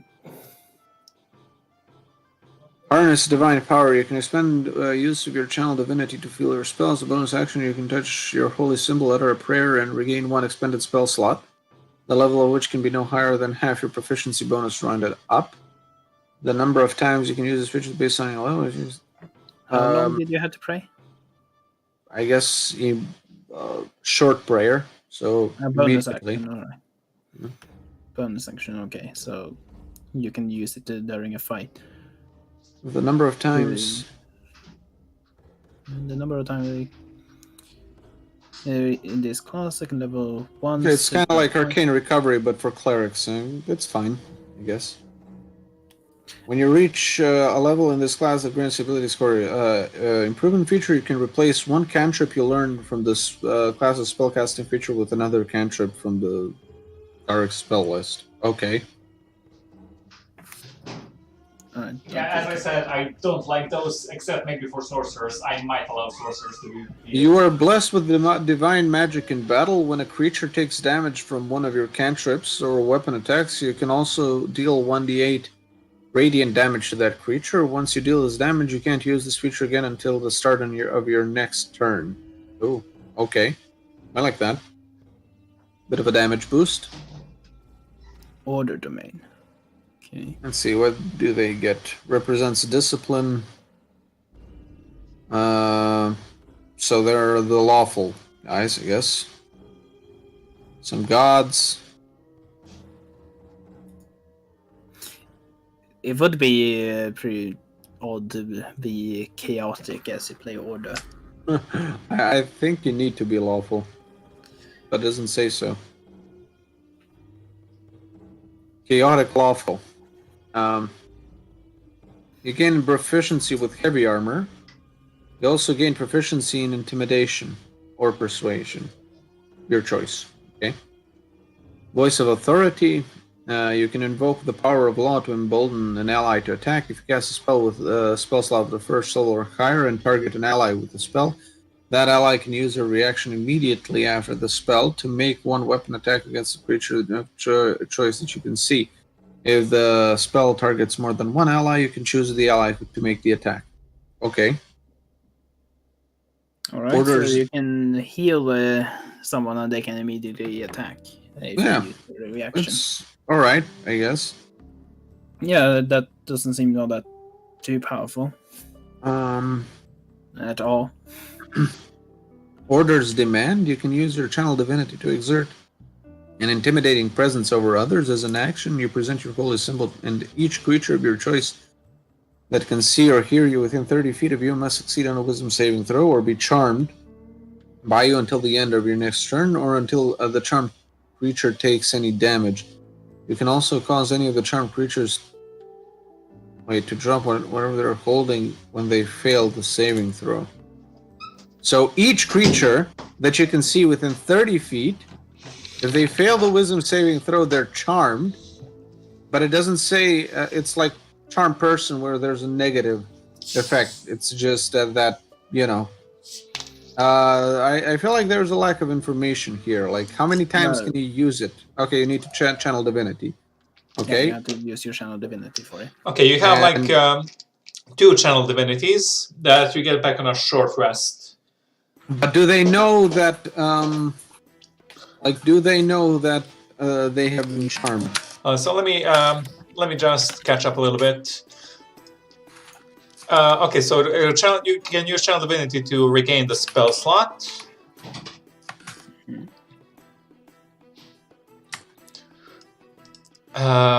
Once 6 level twice, 18 level thrice. Okay, I'm not too sure about that one. It doesn't seem that. Blessed Strikes is on 8th level. Now, admittedly, I'm not too familiar with clerics. I've played one cleric and I haven't even read them all that much. Yeah, but it doesn't. So I don't know if these on a wisdom saving throw or be charmed, which means that they can't attack you, but they can still attack your allies. Yeah, and each creature of your choice. And the charmer is. Yeah, so okay, anyone within 30 feet. Now they can't attack you specifically, and until they take damage, or the end of your next turn. And during that time, you can cause them to drop their weapons. Yeah, but it doesn't say anything about whether or not they know. So I guess not. Who knows? I don't know. Maybe it's obvious if you're like pulling out your cross and saying "Wololo." It is Wololo, actually. Now that I think about it. It lasts for 1 turn at maximum. I think this might even be a little bit on the weak side, aside from the dropping stuff. The dropping stuff can be very, very useful. Yeah. Just imagining that the fact that until it takes damage. So if your ally is an archer or something, and this enemy happens to be closer to you, because it's charmed, it is now forced to probably go for the archer because he can't attack you, but the archer shoots it, and now, alright, you're closer. Well, depends on the initiative order or prepared actions, I guess. Yeah. It probably has uses, especially the dropping. Like, you can make somebody drops their weapons or shields or magic items. Yeah, that is what makes it potentially powerful. Otherwise, it's semi. It's niche. It's niche. If you meet a humanoid with weapons, it's somewhat useful. Otherwise, if it's not a humanoid, it might not be too useful. Yeah. Unless you're surrounded. Yeah, but there's also out of combat advantages that you can have. Yeah, definitely, but there's still... it lasts for a very short time, which means the out-of-combat advantages is pretty much limited to dropping stuff. Yeah, 6 seconds.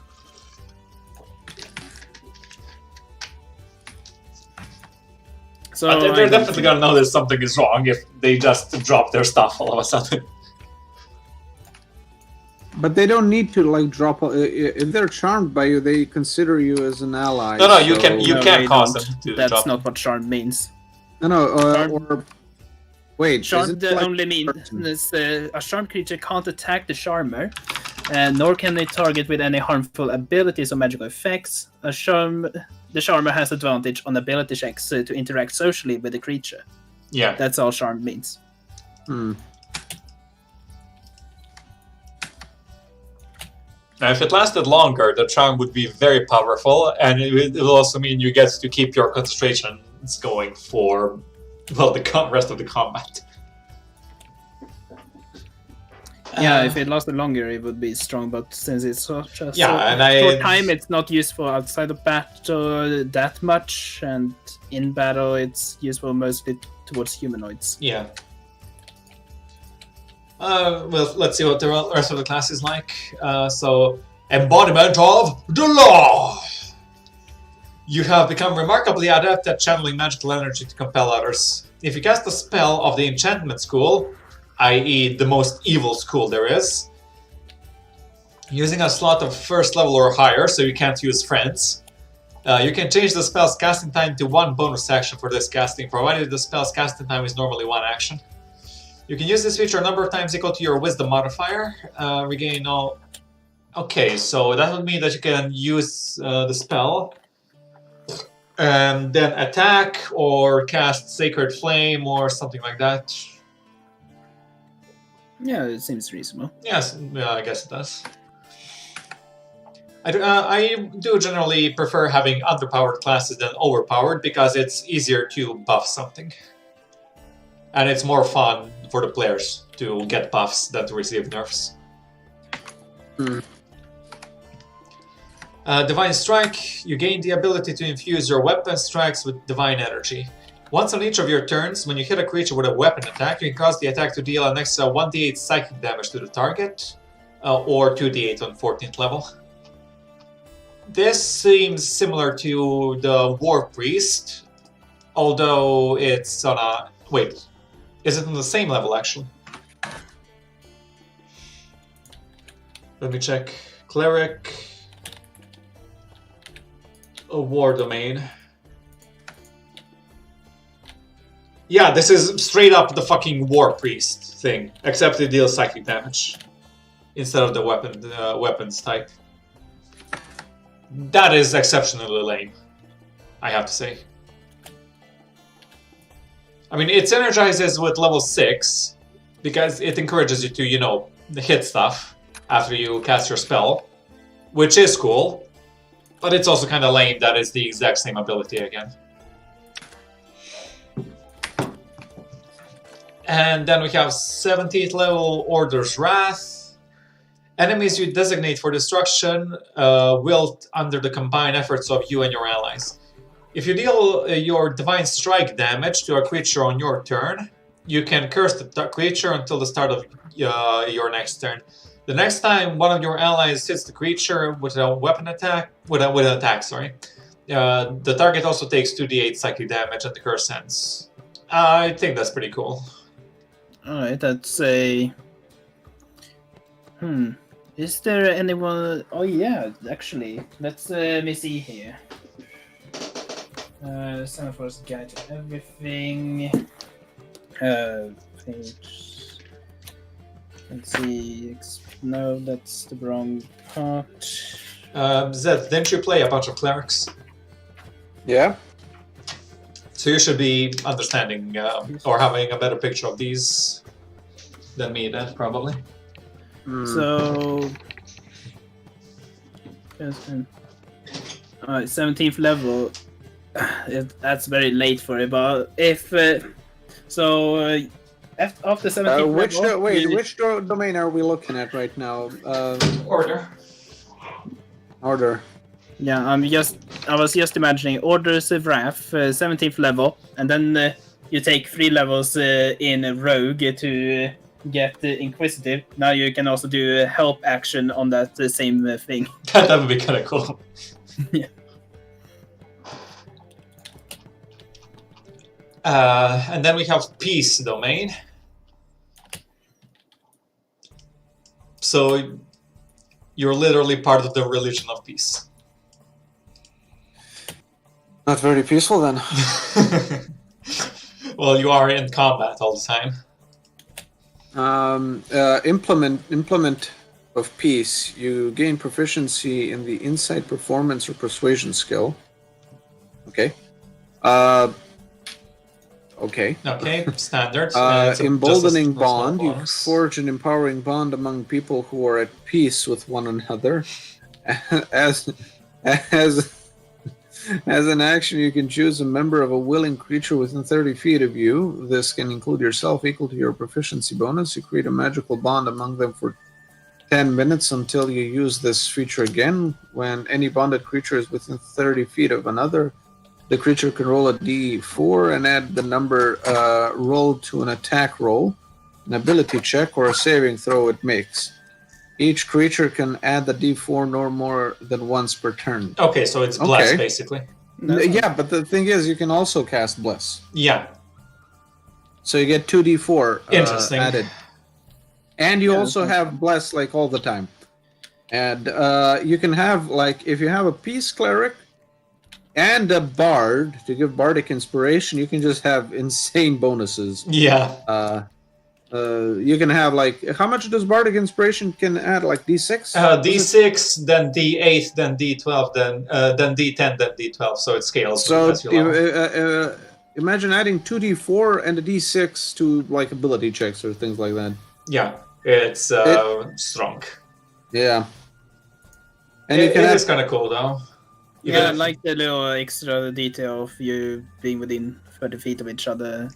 Yeah, you got that's the take care of positioning, which I do like. You know, you can use your channel divinity to make your very presence a soothing balm. As an action, you can move up to your speed without provoking an opportunity attack, and when you move within 5 feet of any other creature during this action, you can restore a number of hit points to that creature equal to 2d6 plus your wisdom modifier. A creature can wait, what? You can You, as an action, move up to your speed. So that means that you can use... Okay, so it's a channel divinity feature, so it's limited. Yeah. So you could potentially move like 60 feet average. Yeah, and the thing is, like, apparently a creature... Yeah, so it doesn't matter. You can just walk next to every member of the party and just heal everybody. Yeah, this sounds like a fun... cleric. This might be my next character. Yeah, I think if this was out when I was playing Svetlana, I think this would be the obvious one for me to go for. Yeah, I am kind of looking at this. So you can pretty much, like, if you have... Okay, so again, this is better if you have more people in the party, but it's like, what, if you have 4 people, you can heal for, what, 6d6 total, like, net hit points healed plus wisdom. Now, let me just see something. Does this last for the whole turn or only for the how action? Does it says 2d6 plus your wisdom modifier, minimum of 1 hit point. How the fuck would you get 1 hit point out of 2d6? How would you... That is not the wisdom modifier in case your wisdom modifier is negative. Yeah, but why would you have a negative wisdom modifier as a cleric? Because if you're stupid. I have like 5. Maybe something debuffed you. Maybe something debuffed you. Oh, okay. Okay. Yeah, or someone debuffed but it'd have to debuff you a lot for you to get a fucking 6 on wisdom. Yeah, but the minimum of 1 is an important thing to add there, because there is, I believe, a ranger that if you have terrible wisdom or whatever it was, now again, you will do negative damage or something. I can't remember. Okay, I want a cleric or some kind of healer class that heals by using negative damage. I really want one like that. So it's basically like a dude with a knife, and he comes up to you and just stabs you in the back, and you feel like, oh, god damn, that felt good. Oh, yes. Okay, first off, I think Shit, man. I think you're describing a doctor with a syringe of morphine. No, yeah, but no, like, kinda. Or that type of massage where you put needles in someone. Acupuncture is it called? Acupuncture, Yeah. yeah. But Yeah, no, so I imagine that. Yes. Oh, yes, another one. and you have that hit the spot. and you have like a bad back, and he comes up to you with a sledgehammer. Yeah. Crack. And, cracker. Oh, yes, finally.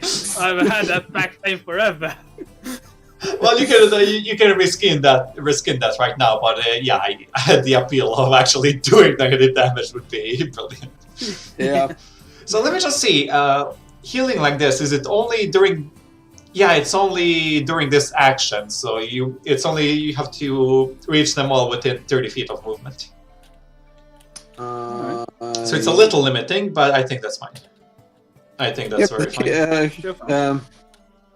You know what? This is nice. Like, if there's like a hospital, like after battle hospital, and there's like a bunch of people just lying on the on beds, like wounded, you can just like turn this on, heal everybody. Yeah. Or in a boat.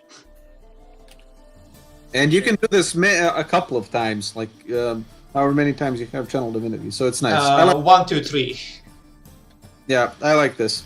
It is kind of fun. The protective bond, but you're basically that heart character in Captain Planet. Everybody has like cool ass superpowers, and your power is literally friendship. I wouldn't be against that. I kind of like the idea of playing a super serious character whose power is friendship and love. Protective bond. You said in Theros, there's a Paladin of Glory, which does basically kind of succeed with the power of friendship. Okay, so there's one stupid thing coming up soon. Before that, protective bond. When a creature affected by your emboldening bond feature is about to take damage, a second bonded creature within 30 feet of the first can use its reaction to teleport to an unoccupied space within 5 feet of the first creature. This second creature then takes all the damage instead. So you basically put this on the tank, and the tank can just tank the damage. I guess. Yeah, all the creature. You basically wanna have all the party members except the sniper bonded like this. And yeah, then the barbarian. You have a bear totem barbarian in the party, and then he just fucking tanks everybody's hits. Pretty much. Okay, and now the second potent spellcasting. So far it's been peace, healing, love, friendship, and then you add your wisdom modifier to the damage you deal with them. Burn them all, pieces for pussies. No, fuck off. No, that is really stupid though. That is stupid. Like add your fucking wisdom one more time to the healing. Add your proficiency to the healing that you're doing. Why are you going for damage all of a sudden? I don't know. No. I would say at 8th level, you can add your proficiency modifier to any healing you do. I still think this is funny. Just being the. I am going to. This is definitely going to be my next one. A pirate who is a peace domain, and he attacks with a wisdom modifier. Heart comes out, and and the guy has a heart attack. You're right. It is exceptionally silly that all of a sudden we're just about peace, to damage. love, bond, then suddenly Murder, Johnny. And then extensive bond once more. The benefits of your emboldening bond and protective bond features now work when the creatures are within 60 feet of you. Moreover, when a creature uses protective bond to take someone else's damage, the creature is resistant to that damage, which is kind of redundant if you have a barbarian. Bear totem barbarian, yeah, but it does make anybody able to tank this. Yeah, and it does make the Bear Totem Barbarian maybe not have to use rage if he doesn't. So I like it. Peace Domain. The only problem I have with it is that there are no additional mechanics that like you can't spill blood or shit like that. Like you can be a complete goddamn psychopathic murderer and still be Peace Domain. It doesn't matter. Like who gives a shit? Yeah, that's why I want to be making this my next one. I'm gonna be peace and love by killing everything. I offer peace, the peace of the grave. Pulls out a Tommy gun and peace, love, and Kalashnikovs, motherfuckers. Okay. And then we have Twilight Domain. God damn it, how many? I think Cleric has the most subclasses. Yeah, with the Twilight Domain, you start sparkling. Let's see. Sparkling? Yeah, it's like you have, you have like weird ass vegan vampires that start appearing. Okay, yeah. So let's skip the machine missiles. Skipping the description for now. I think. Yeah. No. The main spells: Fairy Fire, Sparkle. Okay. Sleep. I told you. I called it. Yeah, call that sleep. Well, Twilight. That's when you go naps. Moonbeam, sparkling. See invisibility, kind of sparkling. Okay. Aura of Vitality. More sparkles. I guess Liam and Tiny Hut could sparkle. Yeah. Aura of Life, sparkles. Very Greater sparkly. invisibility. Well, no sparkle there. Circle of Power. No, That's the exact opposite of sparkle. Yeah. But And it is kind Mislead. of the night, so yeah. What does Mislead do? I actually No idea. don't Is that remember. a new one? No, I Probably think that's an new. old one. But let me look it up real quick. Yeah, it's an old one. It's a 5th level Bard and Wizard spell. You Right. become invisible at the same time that an illusory double of you appears. Oh yeah, now I remember. Oh. The double lasts for the duration, but the invisibility ends if you attack or cast a spell. Oh wait, this is Zed, you remember Dota? Yeah. Phantom Lancer had this ability basically.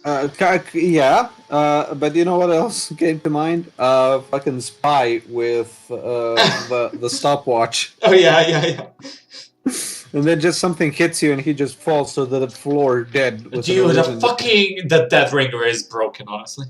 It is It's if so you stupid. have the fucking Fez and your eternal reward, and then it's greater. I never got the fucking Fez. Problem is, I played a little bit in Team Fortress recently, and I just hate how it basically puts out fires on you as well.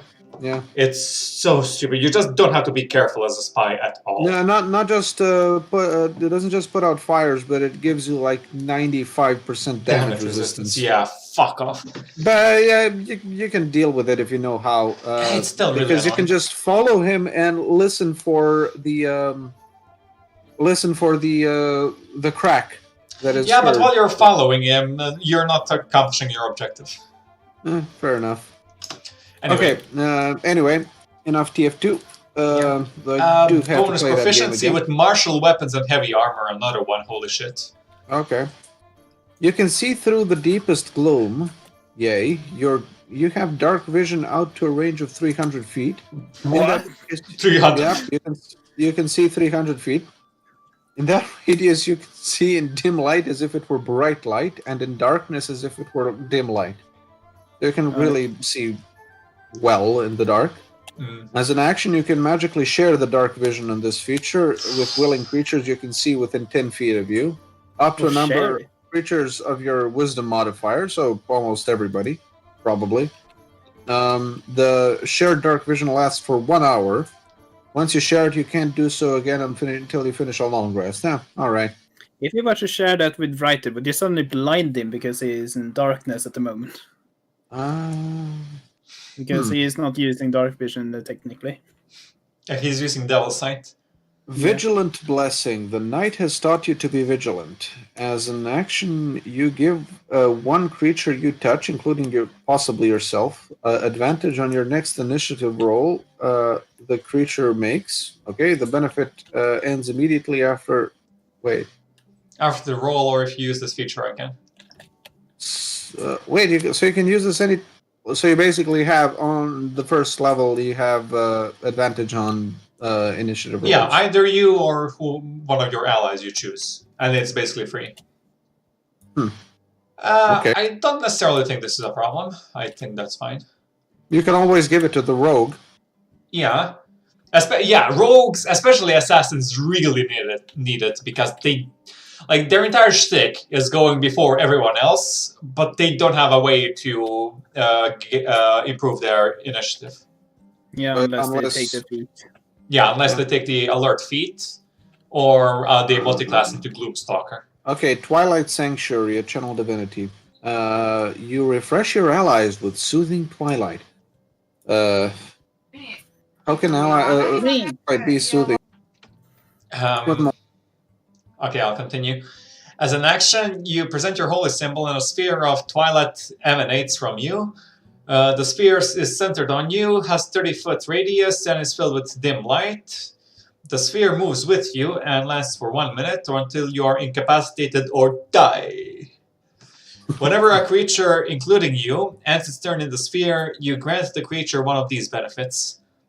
Granted temporary hit points equal to 1d6 plus cleric level. Or you end one effect causing it to be charmed or frightened. That could be nice with the turban. Just an extra hit points. Yeah, it could be nice for the first round. Just alright, give me some hit points here so I can tank this damage. Okay. Steps of Night lets you fly when you're in dim light or darkness, and a number of for 1 minute equal to your walking speed, and you can use that a number of times, like proficiency, and then long rest for recharge. Okay. Okay, Yes. for 1 minute, limited uses, I think it's fine. Even if it is dim light or darkness, which is basically everywhere when it's night. Yeah. Because it's only 1 minute and limited uses, I think it's not broken. It's 1 minute, limited uses, and only usable at night or in dark places. Yeah. Very specific. I do want to go back to the previous one for a second. 1d6 plus your cleric level temporary hit points anytime within 30 feet. Isn't that kind of strong, though?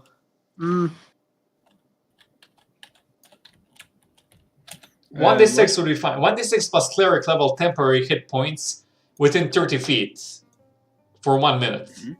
Until you are... So 1d6 and 10 is very high for the temporary hit points. So let's see, what is it? Which level do you get there? Level 2. So Level it's 2. 3 to 8, and it scales very quickly. Yeah.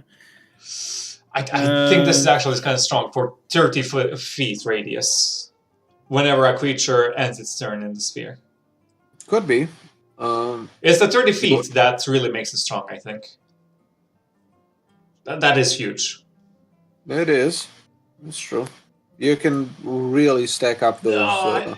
You can stack it's them, especially but... strong on yourself because you get more temporary new temporary hit points each turn, basically. Yeah, but it's always they don't add up, so you. Yeah, they don't add up. Yeah, but it's effectively damage reduction. Yeah, so something you have to do a minimum of 3 hit points of damage in order to even feel it, and that is if you roll terribly at level 2. Yeah. I think this is actually too strong. I would nerf this. I would nerf this either with the radius or limit how many times you can get it. So, Divine Strike. You gain the ability to infuse your weapon with divine energy on each of your turns. Another one of these. With a weapon attack, you can cause the attack to deal 1d8 extra radiant damage. Okay. Yeah, this is repeated a whole bunch. It's in war. It's in. It's everywhere. Yeah. It's everywhere. I don't know if it's in more of the core clerics because I don't play them much and haven't read The them. Twilight, I don't remember. It's kind of lame that every cleric gets this instead of something unique. The Twilight that you summon offers a protective embrace. You and your allies have half cover while in the sphere created by your Twilight Sanctuary. Okay, but it's like level 17, so who gives a shit? Yeah, level 17 is pretty high, so maybe that's fine. Yeah, that seems fine, yeah. Druids, you gain the ability to summon a spirit that assumes animal form. As an action, you can expend use of your wild shape feature to cast a Find Familiar spell without material components. When you cast a spell this way, the familiar is a fae instead of a beast, and the familiar disappears after a number of hours equal to half your druid level. This isn't very well defined. Like, okay, fae, but what challenge rating? Can they be like the challenge pact? No, it's the exact same creatures you can summon with your Find Familiar. Oh, it's just that they are fae. Yeah. Okay. Yeah, it's it might. Fae is the exact same thing for Warlock. Those are also Fae, and it's the one level higher.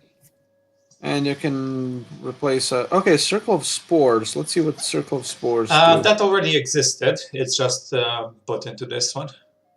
Yeah, makes sense to put it here. Yeah. Okay, so we'll skip over spores then, or if you wanna, sure. We can look at them. I've read them once when I was looking into a druid to build. Okay, you get. Let me just check real quick the other optional class features. Expanded spells. That's probably fine. Probably. Cantrip versatility. As I said, I don't like those. Okay, and that second level, yeah, druid circle. Okay, let's go.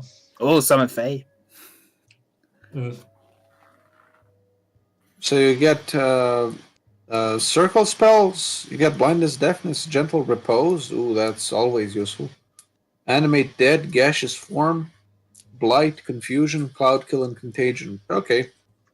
Halo of spores. You're surrounded by invisible necrotic spores that are harmless until you unleash them on a creature nearby. When the creature you can see moves within into a space within 10 feet of you or starts its turn there, you can use your reaction to deal 1d4 necrotic damage to that creature unless it succeeds on a constitution saving throw to your spell DC. At level 6, okay, so it's a saving throw or take a d4 of necrotic damage. It scales pretty okay, multiple times. I mean, sure, why not? Like it's free damage. Well, it's not free. You use a reaction. Oh, you do? Yeah. Oh, well, then it's completely useless. Why the fuck would I use not the really. reaction? It's almost like attack of opportunity when they come in. Yeah, but it's much weaker. It is. Well, it is weaker. It's much weaker. But you see, it's one of 2 level 2 features, which means it's a minor benefit. Okay, so symbiotic entity. You gain the ability to channel magic into your spores. As an action, you can expand use of your wild shape feature to awaken those spores. Rather than transforming into a beast form, you gain 4 temporary hit points for each level you have on this class.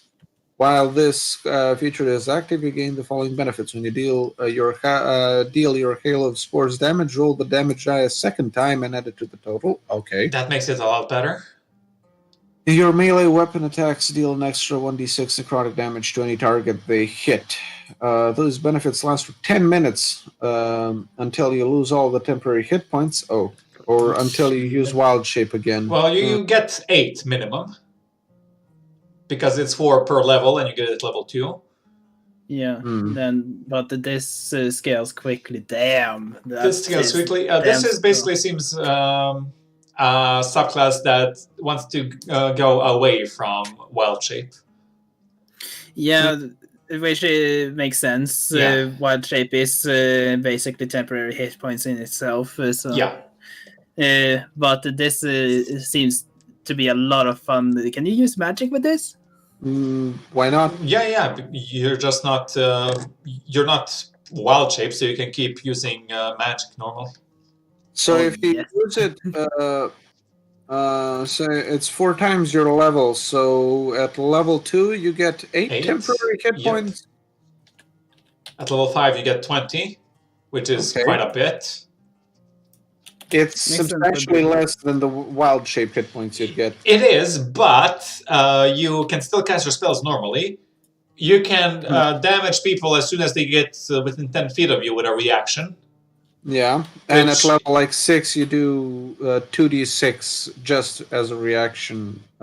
Yeah. If they fail the save. Well, yeah, but attacks of opportunity do damage if you hit, so it's the same Yeah. thing. It Yeah, is. this sounds like a potentially fun one.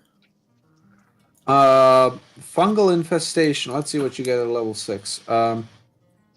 Ability to your infest a spores gain the corpse. ability to infest a corpse and animate it. If a beast or humanoid that is small or medium dies within 10 feet of you, you can use your reaction to animate it, causing it to stand up immediately with 1 hit point. One The hit. creature uses the zombie stat block. It remains animate for 1 hour, after which time it collapses and dies. Okay. In combat, the zombie's turn comes immediately after yours. It obeys your mental commands, and the only action it can take is the attack action, making 1 melee attack. You can use this feature a number of times equal to your wisdom modifier, and you'll regain all expended uses when you finish a long rest. And Yeah, it's kind of my reaction as well. Like, yeah, it's a zombie, so 1 hit point might last forever.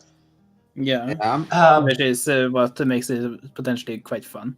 But the they also problem have, is, like, what? okay, something entered my attack range. Okay, I use the halo to deal some necrotic damage. Oh no, Phil died. Well, sucks. I can't summon him as a zombie because I already used my reaction. Yeah, it and doesn't work with your reaction, unfortunately. Yeah, and now I can't raise him up because he needs to have died. Yeah, it needs to be when you exactly when you kill it, when it dies, rather. Yeah, that's kind of stupid. It's kind of. I don't think this is great. Zombies are also really shit because of their speed. And it's like they scale horribly. Yeah, they scale very bad, and it's it's only only one humanoids zombie? even. Yeah, or beasts. Or beast. Oh, okay. But that's it. Like, if it's anything else, doesn't matter. And what the fuck can a zombie do? Like, they use the zombie stat block. It's like, oh, you can raise a CR 1/8 or 4th. Oh, that is the ball, even. So you could bring a bag of dogs and just cut off their head. No, you're zombie. Another one. You know what? This would how I'd make this better. I'd have the zombie, like, when it dies, since it already has 1 hit point. If it dies, it explodes in a gas spores, yeah, that would be... which does like gives the whatever is near it some infection or something that deals necrotic damage or charms it or whatever the fuck. Yeah, that would be more fun. And then you have a reason to use it, you know. Yeah, and it wouldn't necessarily be OP because zombies have 20 speed. They can't really chase anything down. I'd change it to be a bonus action, and it doesn't for any corpse, humanoid or beast, or fuck it, any corpse. Why the fuck does it have to be a humanoid or beast? Bonus action, any humanoid or beast, and that addition, and then it's fun. Then it's a lot of fun. This way, I don't like it. It's completely useless. Well, not completely, but it's almost. It does seem mostly useless. At level 6, like, if this was a level 1 or 2 feature, then fine. But at level 6, it's. I'll sooner use I can think of to deal ways to use it. Yeah, but look, you'd sooner use your reaction to deal 2d6 necrotic damage than summon a fucking zombie that's gonna die anyway in a millisecond. No, it's not a millisecond since it's a zombie. It depends, because anytime you're only gonna miss a zombie if you critical miss. Yeah. Most things anyway.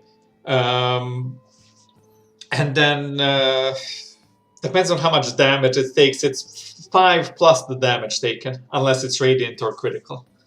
Yeah.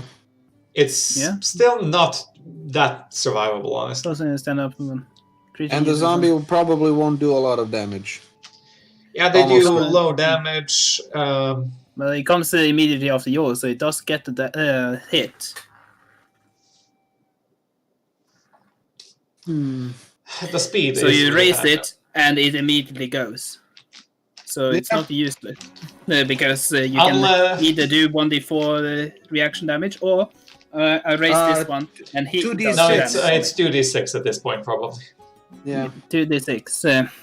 And still, you can have a meat shield to do that damage for you instead. Maybe. Yeah, That's a but big it's also under And the, if it doesn't go for your meat shield, you can... yeah, but then- it's also under the condition that you have also not used your reaction at that point when which you something dies. probably. It's for humanoid. And So it needs to have died when, like, you have your reaction available. yeah, you can't use it to animate anything that is already dead. It's just when something dies, small or medium, when something dies within 10 feet of you. Within 10 feet of you. yeah. So something, then you can raise it immediately with your reaction if you've used it. And I guess it's like, I don't know. I don't like it. So let's see the next one. Maybe it gets buffed. Exploding spore zombies, that would be fun.